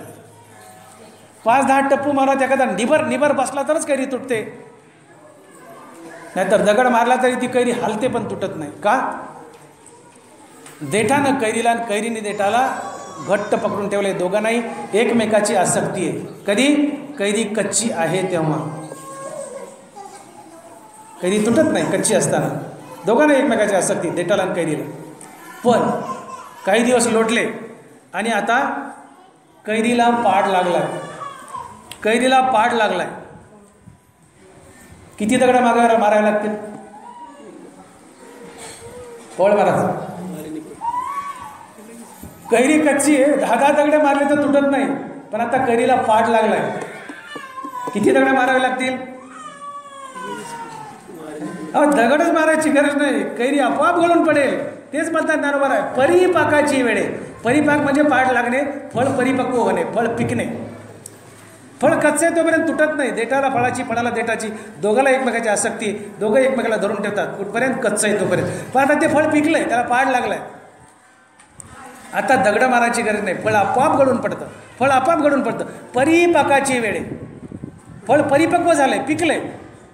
फळ देठू ना देठू फळे, न धरे दोघे आता एकमेकाला धरत नाहीत, दोघांची आसक्ती संपते आणि अलगद कैरी गळून पडते. तसे स्नेह खुळे सर्वत्र होय. आंब्याला पाड लागला अर्थात कैरीला पाड लागला की कैरी आपोआप गळते, तसं आमच्या भक्तीला पाड लागला की संसारही आपोआप गळतो. माझं वाक्य पुन्हा आहे का? कैरीला पाड लागला, कैरी आपोआप गळते, तसं भक्तीला पाड लागला तर संसारही आपोआप गळतो. संसार आपोआप गळतो. आमचा गळत नाही का? आमच्या भक्तीला पाड लागत नाही. आमचा गळत नाही का? गळत नाही, आमच्या भक्तीला पाड लागत नाही. भक्तीला पाड लागणे म्हणजे हरिनामाचं पिसं लागणे, हरिनामाचं छंद लागणे, अखंडित नामस्मरण घेणे म्हणजे भक्तीला पाड लागणे. लावी मना पिसे गोविंदाचे. मनाला हरिनामाचं नित्य सत्य अमित हरिपाठ जस. हरिनाम नित्य असावं, अगणित असावं, हरिनामाचा छंद लागावा, हरिनामाचं पिसं लागावं, अखंडित नामस्मरण असावं, याला म्हणतात भक्तीला पाड लागणे. आमचा संसार गळत नाही का? आंबा गळतो, कैरी गळते पाड लागल्यावर, पण आमचा संसार गळत नाही का? कैरीला पाड लागला, कैरी गळाली. भक्तीला पाड लागला, संसारही गळावा, पण आमचा संसार गळत नाही का? तर आमच्या भक्तीला पाड लागत नाही. अपरिपक्व भक्ती, अखंडित नामस्मरण नाही, हंगामी भक्ती. उठताना गुडघा दुखला तरच विठ्ठला. आपल्याकडे सवय बऱ्याचशा म्हाताऱ्या बायका उठताना गुडघ्याने कडकड कडकड आवाज दिला विठ्ठला असं म्हणते म्हातारी. बरोबर आहे ना? उठताना गुडघा दुखला तरच विठ्ठला, नाही तर विठ्ठलाची आमची वर्षणगंती भेट नाही. शिंक आली तरच राम, नंतर रामाची नामची वर्षणगंती भेट नाही. हा छी राम, आणि इतके वेळ कुठं लपला होता तुझा राम? शिंक आली तेव्हा राम. शिंक आल्यावर राम म्हणणं वाईट नाही, त्यानिमित्ताने राम तोंडात आला, आनंद आहे. शिंक आल्यावर राम म्हणता आनंद आहे. पण यातलं वाईट आहे की दुसऱ्यांदा राम म्हणायचंय तर दुसऱ्या शिंकेची वाट पाहता, हे यातलं वाईट आहे. काय म्हटलं मी? शिंक आल्यावर राम म्हणता आनंद आहे, पण आता दुसऱ्यांदा राम म्हणायचंय तर दुसरी शिंक येण्याची वाट पाहता, हे यातलं वाईट आहे, हे यातलं चूक आहे. नाम हे अखंडित असावं, नाम नित्य असावं, नामाचा छंद लागावा, नामाचं पिसं लागावं, याला म्हणतात भक्तीला पाड लागणे. आणि भक्तीला पाड लागला की संसार टाकायची गरज नाही, आपोआप घडतो. धनवर हेच सांगतात देव इथून. हो, परिपाकाचे वेळे फळ देठू ना देठू फळे, न धरे तैसे स्नेह कुळे सर्वत्र होय. पुढे बघा, न धरे तैसे स्नेह कुळे सर्वत्र होय. कैरी कच्ची आहे, देठाने कैरीला, कैरीने देठाला पकडले. भक्ती कच्ची आहे, तोपर्यंत त्या महाराजाने किंवा त्या माणसाने बायकापुराला आणि बायकापुराने माणसाला त्या महाराजाला धरून ठेवले.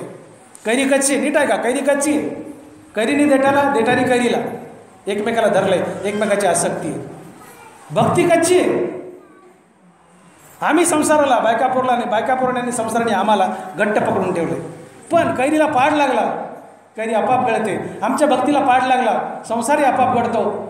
आमचं संतत्व आमच्या घरातल्या माणसाला दिसून येतं. आणि बायकापुरा म्हणतात की आमचा बाप, आमचा नवरा खरोखरच महाराज झाला, संत झाला, आता याला देवासाठी सोडा. तो माणूस संसाराला आपाप सोडतो आणि संसारी त्याला आपाप सोडते. जसं देठ कैरीला आणि कैरी देठाला आपाप सोडतात पाड लागल्यावर. पण आमचे बायकापूर आम्हाला सोडत नाहीत आणि आम्ही बायकापूरला सोडत नाहीत का? आमच्या भक्तीला पाड लागत नाही. भक्तीला पाड लागू द्या, घरातले तुम्हाला सोडतील, तुम्ही घरातल्याला सोडतील, आसक्ती आपाप निघून जाईल. भक्तीला पाड लागू द्या, अखंडित नामस्मरण असू द्या. आणि याच भक्तीला पाड लागावा यासाठी ज्ञानोबा 12व्या अध्यायात अभ्यासयोग सांगतात. 4च वया लिहिल्या ज्ञानोबाने, 4च वया. पण या 4 वयातून दाखवून दिलं की देव तुमच्या घरात कसा चालत येईल, तुमची भक्ती कशी परिपक्व होईल, तुमच्या भक्तीला कसा पाड लागेल. 4च वया. संसार कसा जिंकावा. ज्ञानोबा बोलले, तरी ग ऐसे करी या 8 पारा माझारी, मोटके निमिष भरी दे तुझाय, मग जे जे का निमिख देखेल माझे सुख, ती तुले आरोचक विषयी घेईल. जैसा शरद कालू रिगे आणि सरिता ओटू लागे, तैसे चित्त काढेल वेगे प्रपंचोनी, मग भोगातून निघता चित्त मज माझे रिगता, हळूहळू पंडू सुता मीची होईल, मीची होईल. ठल विठ्ठल विठ्ठल मीची होईल. 4च वय लिहिलं ज्ञानोबारायने. पण भक्तीला पाड कसा लागेल, तुमची भक्ती परिपक्व कशी होईल, या 4 वयातून ज्ञानोबा सांगतात. ज्ञानोबा बोलले, या मनाचे एक निके, जे देखील या गुढीच्या ठाया सोके, म्हणून अनुभव सुखची कौतुके दावीत जायचे. या मनाचे एक निके, या मनाच्या सगळ्या खोडी वाईट आहेत म्हणले. अतिशय चंचल आहे, खट्याळे, वडाळे, याच्या सगळ्या खोडी वाईट आहेत. याची एकच खोड चांगली आहे, जी वस्तू याला पुन्हा पुन्हा दाखवावी तिकडं जायला सोबतं. सगळ्यात त्यात बोलले माऊली, यया मनाचे एक निके, निके म्हणजे चांगलं. यया मनाचे एक निके, जे देखील या गुढीच्या ठाया सोके, म्हणून अनुभव सुखची कौतुके दावीत जायचे. मनाच्या सगळ्या खोडी वाईट आहेत, याची एकच खोड चांगली आहे की जी वस्तू याला पुन्हा पुन्हा दाखवावी ते तिकडं जायला सोबतं. येणे सोसे मन. हां, याला याला याला रोज तमाशा दाखवा, याला रोज तमाशा दाखवा, हे तमाशाला सोकल. याला रोज सिनेमा दाखवा, हे सिनेमाला सोकल. रोज तमाशा दाखवा, तमाशाला सोकल. रोज सिनेमा दाखवा, याला रोज तमाशा दाखवा, तमाशाला सोकेल. हां, याला रोज सिनेमा दाखवा, सिनेमाला सोकेल. याला रोज हरिनाम दाखवा, हे हरिनामालाही सोकेल. हाच एक याचा चांगला गुण आहे. या मनाचे एक निके, याला जी वस्तू पुन्हा पुन्हा दाखवावी हे तिकडं जायला सोबतं. पुन्हा एकदा ऐका, याला रोज सिनेमा दाखवा, हे सिनेमाला सोकेल. याला रोज तमाशा दाखवा, हे तमाशाला सोकेल. याला रोज हरिनाम दाखवा, हे हरिनामालाही सोकेल. एवढीच एक चांगली गुण आणि कलाकृती या मनाच्या हात आहे. एवढाच एक याचा गुण चांगला आहे.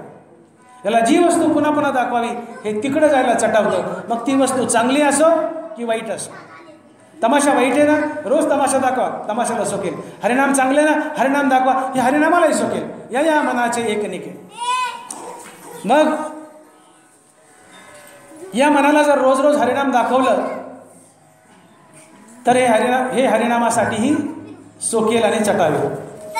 आणि म्हणून अभ्यास योगात ज्ञानोबराय या 4 वयातून बोलतायत. काय बोललं मी? मनाची एकच सवय चांगली आहे की जी वस्तू याला पुन्हा पुन्हा दाखवावी ते तिकडे जायला सोकतं. याला रोज तमाशा दाखवा, तमाशाला सोकेल. रोज हरिनाम दाखवा, हरिनामालाही सोकेल. मग इथं अर्जुनाला विनंती केली ज्ञानोबरायाने, भगवान कृष्णाने, अशी जर मनाची सवय आहे, याला जी वस्तू पुन्हा दाखवावी ती तिकडं जायला सोबत आहेत, तर मग याला रोज हरिनाम दाखव ना म्हणले. आणि मग ज्ञानोबराय लिहित आहेत, तरी गा ऐसे करी या आटापारा माझारी, मोटके निमिष भरी दे तू जाय. अर्जुना, रोज याला थोडं हरिनाम दाखवत जा. याला रोज थोडं हरिनाम दाखवत जा. आज एकदा राम मन, आज एकदा राम मन, उद्या 2दा मन, परवा 3दा मन. या आटापारा माझारी, दिवसाचे 8 प्रहर आहेत. या 8 प्रहरात, या 24 तासात एकदा राम मन. हे आटापारा माझारी, मोटके निमिष भरी दी तू जाय. निमिष म्हणजे सेकंद, 1 सेकंद दे फक्त. एकदा राम मन, उद्या 2दा मन, परवा 3दा मन. असं करत रामनाम वाढवत जा, रामनाम वाढवत जा. एक वेळ अशी येईल की या मनाला रामनामाची गोडी लागेल. कारण याचा स्वभाव आहे, याला जी वस्तू पुन्हा पुन्हा दाखवावी ते तिकडं जायला चटावतं, तिकडं जायला सोबतं. याला रोज हळूहळू थोडं रामनाम दाखवायने रामनाम वाढवत जा. याला रामनामाची गोडी लागेल. आणि एकदा रामनामाची गोडी लागली आणि रामनामात सुख दिसू लागलं की याला विषयाचा आणि संसाराचा तिटकारा येईल. जे का निमिक देखेल माझे सुख. कसं बोललंय माऊलीने? याला रोज थोडं हरिनाम दाखव, मग हे हरिनामाला चटावेल. हरिनामाला चटावलं याला हरिनामात सुख आणि गोडी दिसेल. जे का निमिक देखेल माझे सुख, ते तुले अरोचक विषयी घेईल. अरोचक म्हणजे तिटकारा येणे. त्याला रोज जर हरिनाम दाखवलं तर हळूहळू याला हरिनामात गोडी दिसेल, आनंद दिसेल. आणि हे हळूहळू हरिनामाला चटावेल, हरिनामाला सोकेल आणि त्याला विषयाचा तिटकारा येईल. ती तुले अरोचक विषयी घेईल. संसाराचा तिटकारा येईल, विषयाचा तिटकारा येईल. आणि मग जैसा शरद कालू रिगे आणि सरिता ओटू लागे, तैसे चित्त काढेल वेगळे प्रपंच. याला रोज हरिनाम दाखवा, हरिनामात त्याला आनंद दिसेल, गोडी दिसेल. हरिनामाला चटावेल. हरिनामाला चटावला की संसाराचा आणि विषयाचा याला तिटकारा येईल.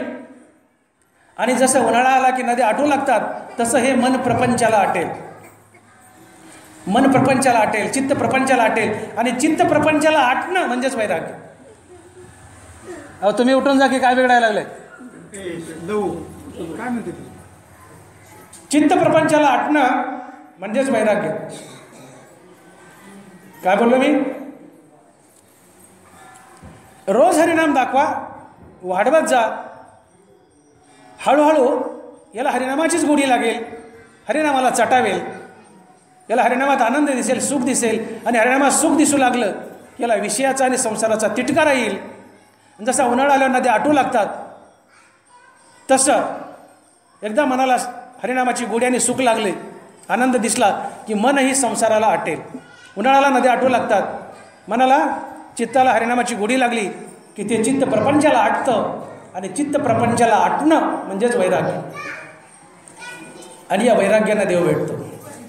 आणि मग ज्ञानोबा बोलले, तैसे भोगातून निघता चित्त मजमाजी रिगता, हळूहळू पंडूसुता मीच होईल. आता भोगाचा संसाराचा तिटकारा आला, हरिनामात गोडी दिसली, हरिनामाला चटावले, संसाराचा तिटकारा आला, भोगाचा तिटकारा आला.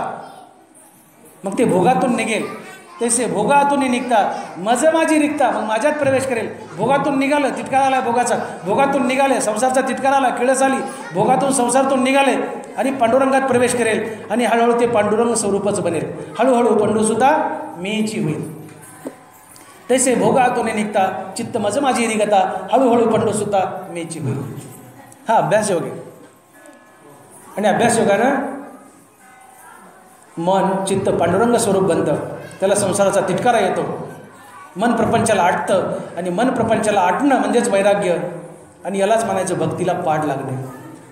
भक्तीला पाड लागला की संसार गळतो. भक्तीला पाड लागू दे.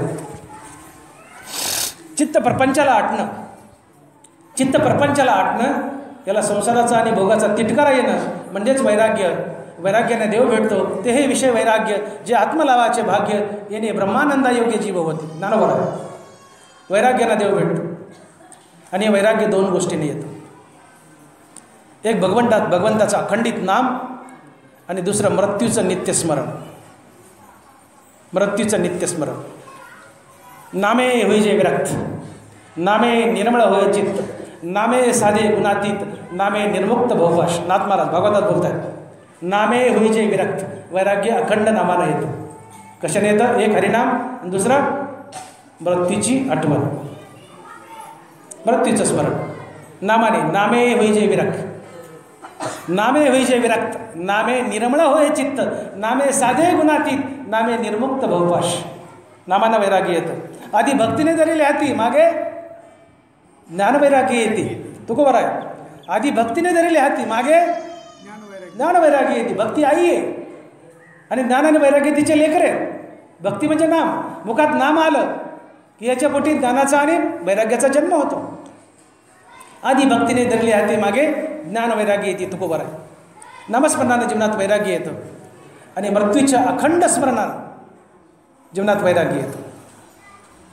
मृत्यूचं नित्यस्मरण ठेवा, जीवनात वैराग्य येईल. ज्ञानोबा बोलले 15व्या अध्यायात, तैसे संसारा या समजता जाणीजे जे अनित्यता, ते वैराग्य दवडीता पाठी लागे. ज्ञानोबा आहे. मृत्यूचं नित्यस्मरण ठेवा. हा देह मार्ग आहे, संसार मार्ग आहे. संसार मार्ग आहे आणि मी संसाराचा अंश आहे म्हणून मी मार्ग आहे, मी एक दिवस मरणार आहे. अशी खूणगाठ जर काळजात बांधली तर वैराग्याला हाकलून दिलं तरी लंडासारखं बळत तुमच्या मागं लागतं. ते दवडीता पाठी लागे. तैसे संसारा या समजता जाणीजे जे अनित्यता, ते वैराग्य दवडीता पाठी लागे. संसार मरका आहे आणि मीही मरका आहे, एक दिवस मी मरणार आहे.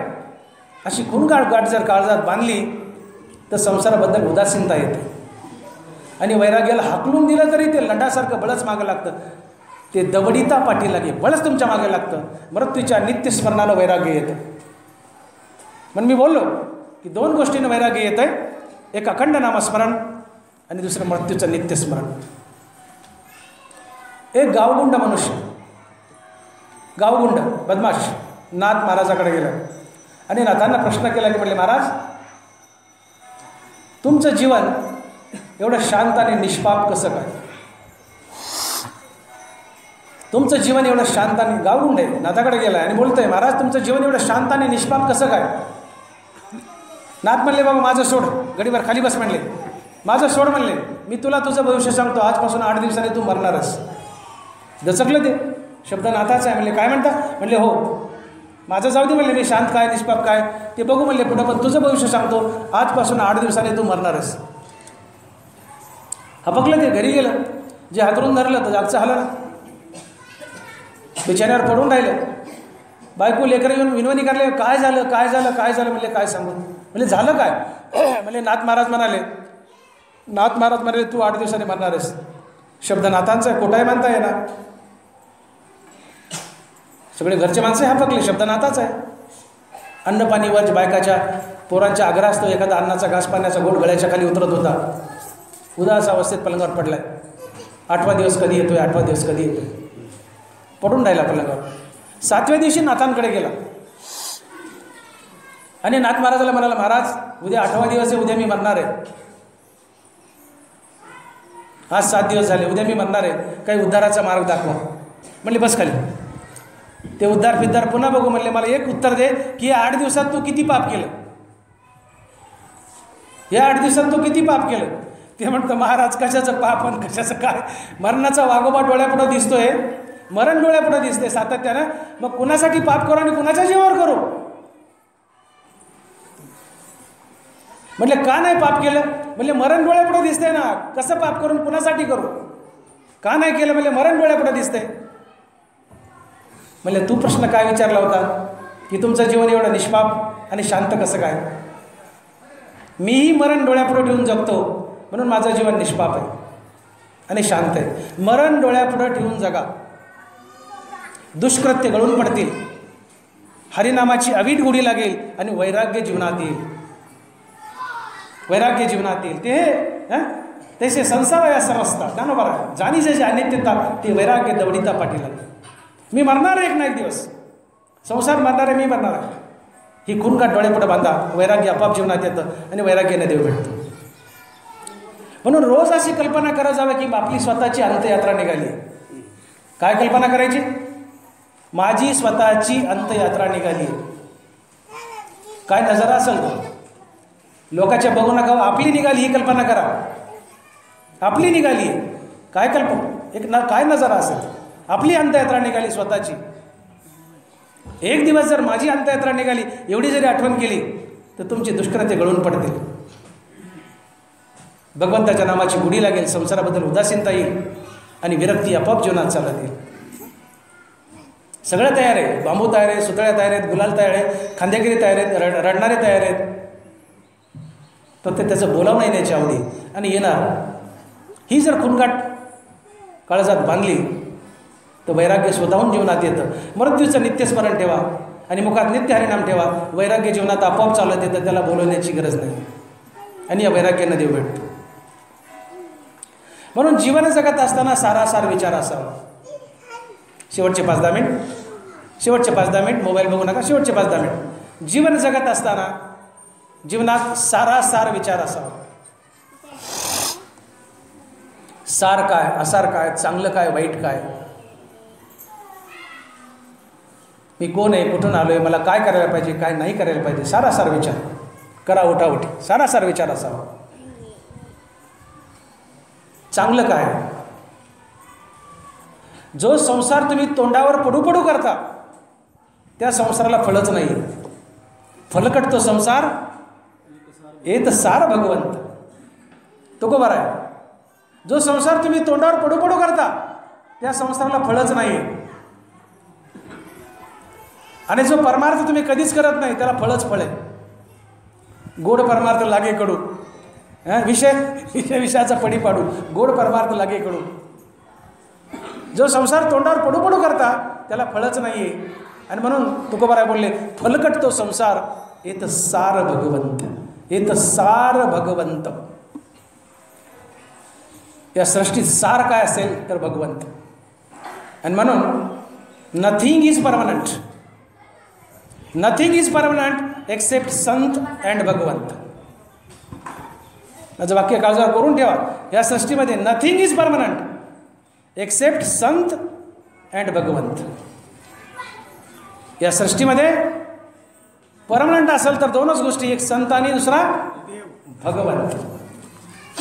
या दोन गोष्टी सोडल्या तर सगळं अपरमनंट आहे, सगळं नाशिवंत आहे. इथं परमनंट फक्त संत आणि भगवंत. मग परमनंट असलेल्याच्या मागं लागायचं का जे परमनंट नाही आहे त्याच्या मागं लागायचं, हे ज्याचं त्याने ठरवायचं.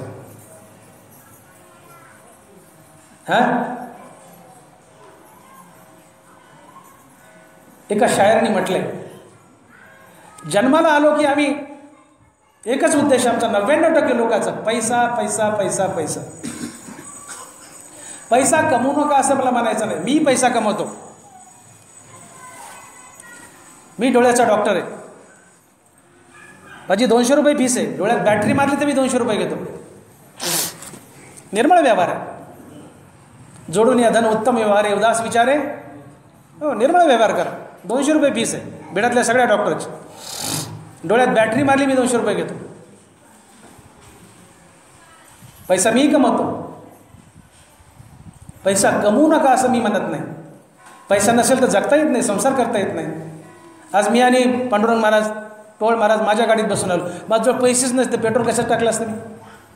तुम्ही दिले असते का? नसते दिले? दिले असते म्हणा एकदा ऑटोमॅटिक. माझ्याजवळ पैसाच नसता तर मी माझी कार इथपर्यंत घेऊन आलो, पेट्रोल कशाने टाकलं असतं? पैसा लागतो. पैशाशिवाय जगता येत नाही, हे सत्य. नाव तरण्यासाठी पाण्याची आवश्यकता आहे. माझं वाक्य नीट आहे का? नाव तरण्यासाठी पाण्याची आवश्यकता आहे, पण पाणीच जर नावेत शिरलं तर नाव बुडते. काय बोललो मी?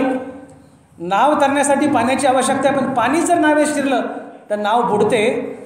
तसं जीवन जगण्यासाठी पैसा आवश्यक आहे, पण पैसाच जर मनात शिरला तर जीवन बुडतं. जीवन बुडतं.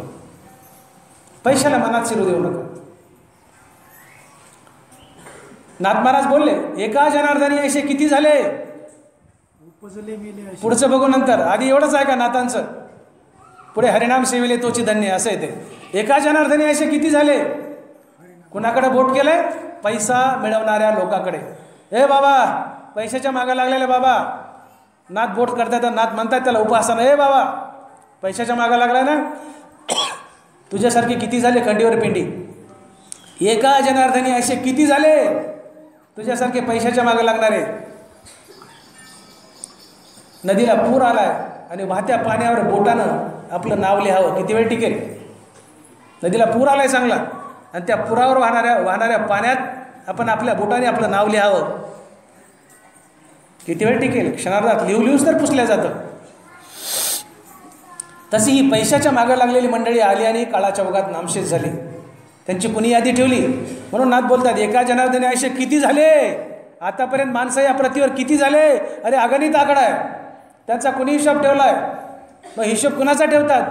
मर कर भी अमर नाम है उस जीव का जग में, जो प्रभु प्रेम में जीवन बलिदान किया करे. त्याचा हिशोब ठेवला जातो, त्याचं नाव यादीला लागतं. जो अखंडित रामनामासाठी जगतो, रामनामासाठी देह झिजवतो, भगवत सेवेसाठी आपला संसार करत करत भगवत सेवेसाठी जीव झिजवतो. हरिनाम सेविले तोची धन्य. एका जनार्दनी असे किती झाले? हरिनाम सेविले तोची धन्य. कोण धन्य? नामधारक धन्य. पैशावाला नाही. मी आज डॉक्टर आहे. डॉक्टर म्हणून या गावात आलो. कुत्रं माझ्या पाय पडायचं नाही. कुत्रं माझ्या पाय पडायचं नाही. मी MBBS MS आहे. फार फार तर प्रेमाने म्हणतात, चला डॉक्टर साहेब घरी चहा प्यायला. पण आज माझं प्रवचन संपलं, तुम्ही पटापटा माझ्या पाय पडताल का? हरिनाम सेविले तोची धन्य. तुम्ही माझ्या पाय पडताल आता का? डॉक्टर म्हणून नाही, ज्ञानोबराय म्हणून, तुकोबराय म्हणून पाय पडतात, पांडुरंग म्हणून पडतात. ही किंमत मला कशाने आली? हरिनाम सेविले तोची धन्य. आणि मी हरिनाम सेवक नसेल, प्रवचनकार कीर्तनकार नसेल, आणि मी तुमच्या गावात आलो, मित्र म्हणून मला बोलवताल, जवळ करताल, पण माझ्या पाय पडताल का? हातात हात देताल, रामराम करताल, चहा पिन फुट म्हणताल. पण आज मला प्रवचन संपल्यावर घरी नेलं तर सगळं घर माझ्या पाय पडेल, मला वाटायला लागेल. किंमत कशाने आली? हरिनाम सेविले तोची धन्य. म्हणून अब्जाधीश कोट्याधीश, अरे वा किती आले आणि गेले. एका जनार्दनी असे किती झाले? अरे तुझ्यासारखे किती झाले म्हणले पैशावाले, पण तुला कवडी किंमत आहे, माती किंमत आहे म्हणले. हरिनाम सेवन कर, तू धन्य आहेस, तुला किंमत येईल. मग सार काय आसार काय हे आम्हाला कळव. पैसा कमवू नका असं मला म्हणायचं नाही, पैसा लागतोच, पण पैसा हा नंबर 2ला आहे आणि भगवंताची प्राप्ती अर्थात मृत्यूवर विजय नंबर 1ला आहे. अन्यथा आम्ही चुकलो. एका शायराने मोठा सुंदर शेर लिहिलाय,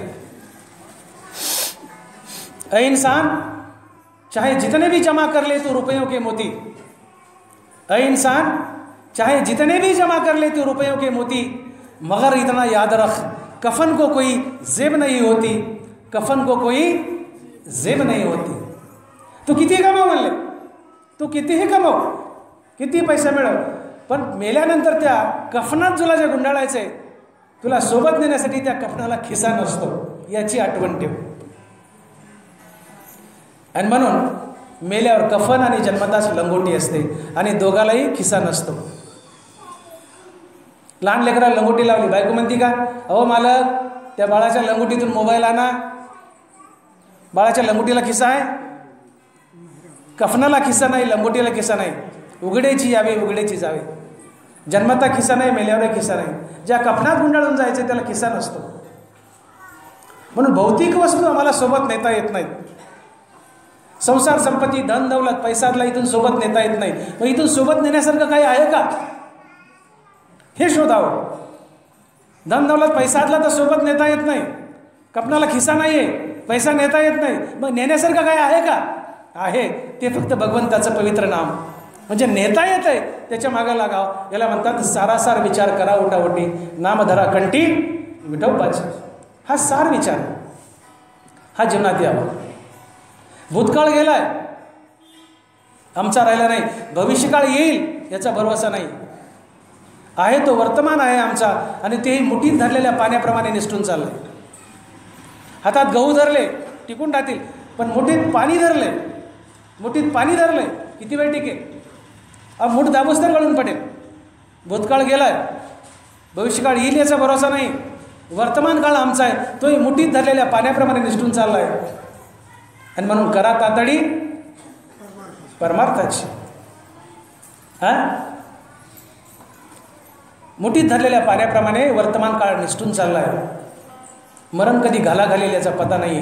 म्हणून करा तातडी परमार्थाची. जगात प्रत्येक गोष्टीला मुहूर्त आहे, प्रत्येक गोष्टीला मुहूर्त आहे. एकच गोष्टी अशी की जिला मुहूर्त नाही ते आहे मरण. नरवरा बोलले, वारा या वाट न वाहे की मरण मुहूर्त पाहे. प्रश्नार्थक चिन्ह टाकले नरवराने या ओळीमध्ये. वारा या वाट न वाहे की मरण मुहूर्त पाहे, का निश्चित अशी बिहे आगी जरी. आग कशाला जाळायला भीत नाही, कशालाही जाळते, चांगलं वाईट बघत नाही. वारा कधी म्हणत नाही चांगले वाटे वाईट वाटे, चांगल्या वाटेने व्हायला वाईट वाटेने वारा नाही. वाट सापडेल तिकडे वारा वाहतो.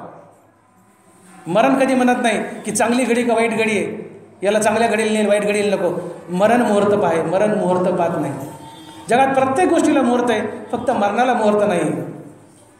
या सप्ताहाला मुहूर्त आहे, या प्रवचनाला मुहूर्त आहे. या तिथीला सप्ताह 4 वाजता प्रवचन, 8-9 वाजता कीर्तन, इतक्या वाजता काल्याचं कीर्तन. सत्यनारायणाला मुहूर्त आहे, लग्नाला मुहूर्त आहे, प्रत्येक गोष्टीला मुहूर्त आहे. मुहूर्त नाही ते मरणाला. वारा या वाटन वाहे की मरण मुहूर्त पाहे, का निश्चित अशी बिहे आगी जरी. मरण तुम्हाला ओढून नेतं आणि क्षणार्धात खेळ संपतो. मृत्यूपुढे सर्व वाईट संपते, मग तुम्ही कुणीही असा. 5 मिनिट फक्त. मृत्यूपुढे सर्व वाईट संपते, मग तुम्ही कुणीही असा. तुमच्यापाशी एक ट्रकवर नोट आहेत, ट्रकवर नोट आहेत. तुम्ही अतिशय सुंदर आहात, पण मृत्यू डोक्यावर गिरट्या घालतो. ते सौंदर्य नोटा तुमच्या काय कामाची?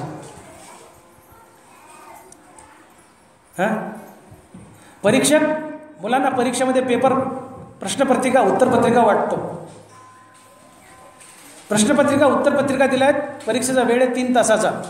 तुम्ही पेपरात काही लिहा की नका लिहू, 3 तासाची वेळ संपली, परीक्षक पेपर हिसकावून घेतो. आयुष्याची वेळ ठरलेली, ती वेळ संपली की यमराज प्राण हिसकावून घेतो. तुम्ही जीवनात काही करा की नका करू. म्हणून भूतकाळ गेलाय, वर्तमान काळ येईल याचा भरोसा नाही आहे. तो भूतकाळ गेलाय, भविष्यकाळ येईल याचा भरोसा नाही आहे. तो वर्तमान आमचा आहे, तोही मुठीत धरलेल्या पाण्याप्रमाणे निसटून चालला आहे. मग सावध व्हा, जागे व्हा. जीवनात येऊन काय करावं काय करू नये याचा सारासार विचार असू द्या. एक शेवटचा दृष्टांत सांगतो आणि थांबतो. जीवनात सारासार विचार असावा आणि जीवनाचे हे सार आहे आत्मज्ञान. जे आत्मज्ञानाला देव भेटतो भगवंताच्या नामानं, मृत्यूच्या नित्यस्मरणानं विवेक वैराग्य, वैराग्यानं आत्मज्ञान, श्री गुरुच्या कृपेने आत्मज्ञान, आणि आत्मज्ञानाने देव भेटतो, मोक्ष भेटतो. या आत्मज्ञानाची प्राप्ती हे जीवनाचं सार आहे, बाकी सगळं असार आहे. एक जन्मजात आंधळा मनुष्य, एक जन्मजात आंधळा आहे. आपण काय बोलतोय? शेवटचा दृष्टांत 5 मिनिटात थांबतोय मी. जीवनात सारासार विचार असावा, आणि जीवनाचा सार काय असेल तर आत्मज्ञानाची प्राप्ती. एक आत्मज्ञान सोडून तुम्ही काही मिळवलं तर ते माती मोले, माती मोले. मनुष्य जीवनाची एकच इच्छा असावी की मला आत्मज्ञान मिळवायचं आहे, आणि आत्मज्ञानाने मनुष्य देव बनतो, संत बनतो. आत्मज्ञानाची प्राप्ती ही सार गोष्ट आहे. एक जन्मजात आंधळा आहे, आणि एका श्रीमंत माणसाचं लग्न आहे, आणि त्यांनी आमंत्रण दिलं की आपल्या सभोवतालचे गोर गरीब, लंगडे लोळे पांगळे आंधळे सगळ्यांनी लग्नाला यावं, त्यांना मी टोपल्याने नुकती वाढणार आहे. आयुष्यात कधी नुकती खाल्ली नाही गोरगरिबाने, जन्मजात आंधळा, आणि टोपल्याने नुकती वाढणार आहेत. आंधळ्याला वाटलं आपण जाऊ. आंधळ्याने हातात काठी घेतली आणि रस्त्यानं निघाला. आंधळा असतो, जाताना वाटेत त्याला एका दगडाची ठेस लागली, आणि आंधळा अडखळला. आंधळा मनाशीच बोलला, काय लोक वेडेत, म्हणले मी आंधळा, मला दिसत नाही, पण ज्याला दिसते त्यांनी तरी रस्त्यातली दगडे बाजूला करावीत ना, काय लोक आहेत म्हणले असले. असं बोलून त्यांनी त्या दगडाला ठोकर मारली. नव्याध्यातलं रूपक आहे, नव्याध्यात ज्ञानोबा बोलतात, त्या दगडाला ठोकर मारली. आता ज्या दगडाला ठोकर मारली तो दगड होता चिंतामणी रत्न. साधा दगड नाही, तो होता चिंतामणी रत्न. चिंतामणी रत्न त्याला म्हणतात की मनाने चिंतावं आणि त्या खाड्याने तुम्हाला द्यावं, त्याचं नाव चिंतामणी. आंधळ्याला जर चिंतामणी कळाला असता तर त्यांनी टोपलंभर नाही, पोतभर नुकती मागून घेतली असती, डोळे मागून घेतले असते, आपलं दारिद्र्य आणि गरिबी संपू शकला असता. पण आंधळ्याला चिंतामणी कळाला नाही, म्हणून त्यांनी ठोकर मारली, बाजूला केला, आणि पुन्हा दारिद्र्यात अडकला. तसं मनुष्य जन्माला आल्यानंतर जो आत्मज्ञानरूपी चिंतामणीला ठोकर मारून बाजूला जातो, तोही मनुष्य जन्ममृत्यूच्या दारिद्र्यात अडकतो. दारिद्र्यात, पण कशाच्या? जन्ममृत्यूच्या. पुन्हा एकदा आंधळा चिंतामणी न कळल्यामुळे दगडाला, त्या चिंतामणीला ठोकर मारून गेला, आणि पुन्हा गरिबीच्या दारिद्र्यात अडकला. तसं जन्माला आल्यानंतर जो मनुष्य आत्मज्ञानाच्या चिंतामणीला ठोकर मारतो, तोही जन्ममृत्यूच्या दारिद्र्यात अडकतो, आणि पुन्हा मला जन्माच्या फेऱ्यात अडकतो. म्हणून ज्ञानोबा बोलले, तैसे ज्ञान जो सांडवणी जाय तय ऐशी हे तसे आहे, म्हणून कीजे ते केले नव्हे एका ज्ञाने वेन. ग्रासू एका अन्नासाठी अंधू धावत आहे किरीटी, पै आढळीला चिंतामणी पाये लोटी आंधळेपणे. तैसे ज्ञान जो सांडवणी जाय तय ऐशी हे दशा आहे, म्हणून कीजे ते केले नव्हे एका ज्ञाने विन. तुम्ही काही मिळवा आणि किती मिळवा, आत्मज्ञान सोडून काही मिळवलं माती मोले, माती मोले. एकच उद्देश असावा, विवेक वैराग्याने त्यातून आत्मज्ञान, आणि आत्मज्ञानातून श्रीगुरूच्या कृपेने आत्मज्ञान होतं, आणि आत्मज्ञानातून श्रीगुरूच्या कृपेतून, आत्मज्ञानातून श्रीगुरूच्या कृपेतून देव भेटतो, मोक्ष मिळतो. म्हणून जीवनात सारासार विचार असावा. पण ज्ञानोबा इथं बोलले, एरते दुर्मती बहुधा असे विकरती, एत निरंतर रमती अविवेकी. बुद्धी ही 2 प्रकारची, एरते दुर्मती बहुधा असे विकरती. बुद्धी 2 प्रकारची, एक सुबुद्धी आणि एक दुर्बुद्धी. सुबुद्धी ती असते, सद्बुद्धी ती असते की जिला परमात्म्याची ओढ असते, जी ईश्वरार्पण बुद्धीने कर्म करते, चराचरा देव पाहते आणि सातत्यानं भगवंताचं नाम घेते, ती सुबुद्धी आहे. आणि दुर्बुद्धी ती आहे की सकाम भावनेने कर्म करते आणि स्वतःला जन्ममरणाच्या फेऱ्यात बांधून घेते. आणि म्हणून दुर्बुद्धी टाका, सुबुद्धी जागी करा, ती नामस्मरणाने जागी होते. जसा गंगेला शेवट समुद्र, तसा सुबुद्धीला शेवट परमात्माचा असतो. आणि म्हणून ज्ञानोबा जागे करतायत की बाबानो, ज्ञानोबा जागे करतायत की एरते दुर्मती जे बहुधा असे विकरती, ते तर निरंतर रमती अविवेकी. बाबानो, संसारात रममान होऊ नका. संसारात रममान झालात तर तुम्ही मूर्ख आहेत. का? संसाराची आसक्ती जडेल, आसक्ती वासनेत बदलेल, आणि वासना पुन्हा पुन्हा जन्ममरणाच्या फेऱ्यात बांधेल, आणि 84 लक्ष योनीचा प्रवास तुम्हाला पुन्हा पुन्हा करावा लागेल. मनुष्य जन्माला येऊ नाही, तुम्हाला जर मृत्यूवर विजय मिळवता आला नाही, भगवंताची प्राप्ती करता आली नाही, तर तुम्ही मूर्ख ठरले. आणि मग ज्ञानोबा म्हणतात की सावध व्हा, जागे व्हा, सारासार विचार जीवनात आणा, भगवंताकडे पाठ फिरून संसारात निरंतर रममाण होऊ नका. झालात तर पुन्हा संसार चक्रात अडकाल, जन्मावरच्या फेऱ्यात अडकाल. आणि म्हणून संसारात रममान करू नका, रममान होऊ नका. झालात तर मूर्ख ठराल. भगवत प्राप्ती हा उद्देश ठेवा, मृत्यूवर विजय मिळण्याचा प्रयत्न करा. त्यासाठी संसारात रममान होऊ नका. झालात तर मूर्ख आहेत, अविवेकी आहेत. का? हीच आसक्ती आणि हीच वासना पुन्हा पुन्हा जन्ममरणाच्या फेऱ्यात बांधेल आणि जन्ममरणाच्या फेऱ्यात पुन्हा पुन्हा अडकाल. आणि म्हणून मनुष्यजन्म मिळूनही जर आम्हाला मृत्यूवर विजय मिळवता आला नाही किंवा देवाची प्राप्ती, भगवंताची प्राप्ती करून घेता आली नाही, तर आम्ही मूर्ख ठरू, अविवेकी ठरू. म्हणून संसारात रममान होऊ नका. म्हणून ज्ञानोबा बोलले, एरते दुर्मती जे बहुधा असे विकरती, हे तर निरंतर रमती अविवेकी. पुंडलिक वरदे विठ्ठल श्री ज्ञानदेव गोपाल कृष्ण भगवान मौली ज्ञानेश्वर महाराज, जगद्गुरु तुकाराम महाराज की दे. आता विश्वात्मके देवे, येणे वागेज्ञ तोषावे, तोषो निमज द्यावे. जे कळांची व्यंकटी सांडो.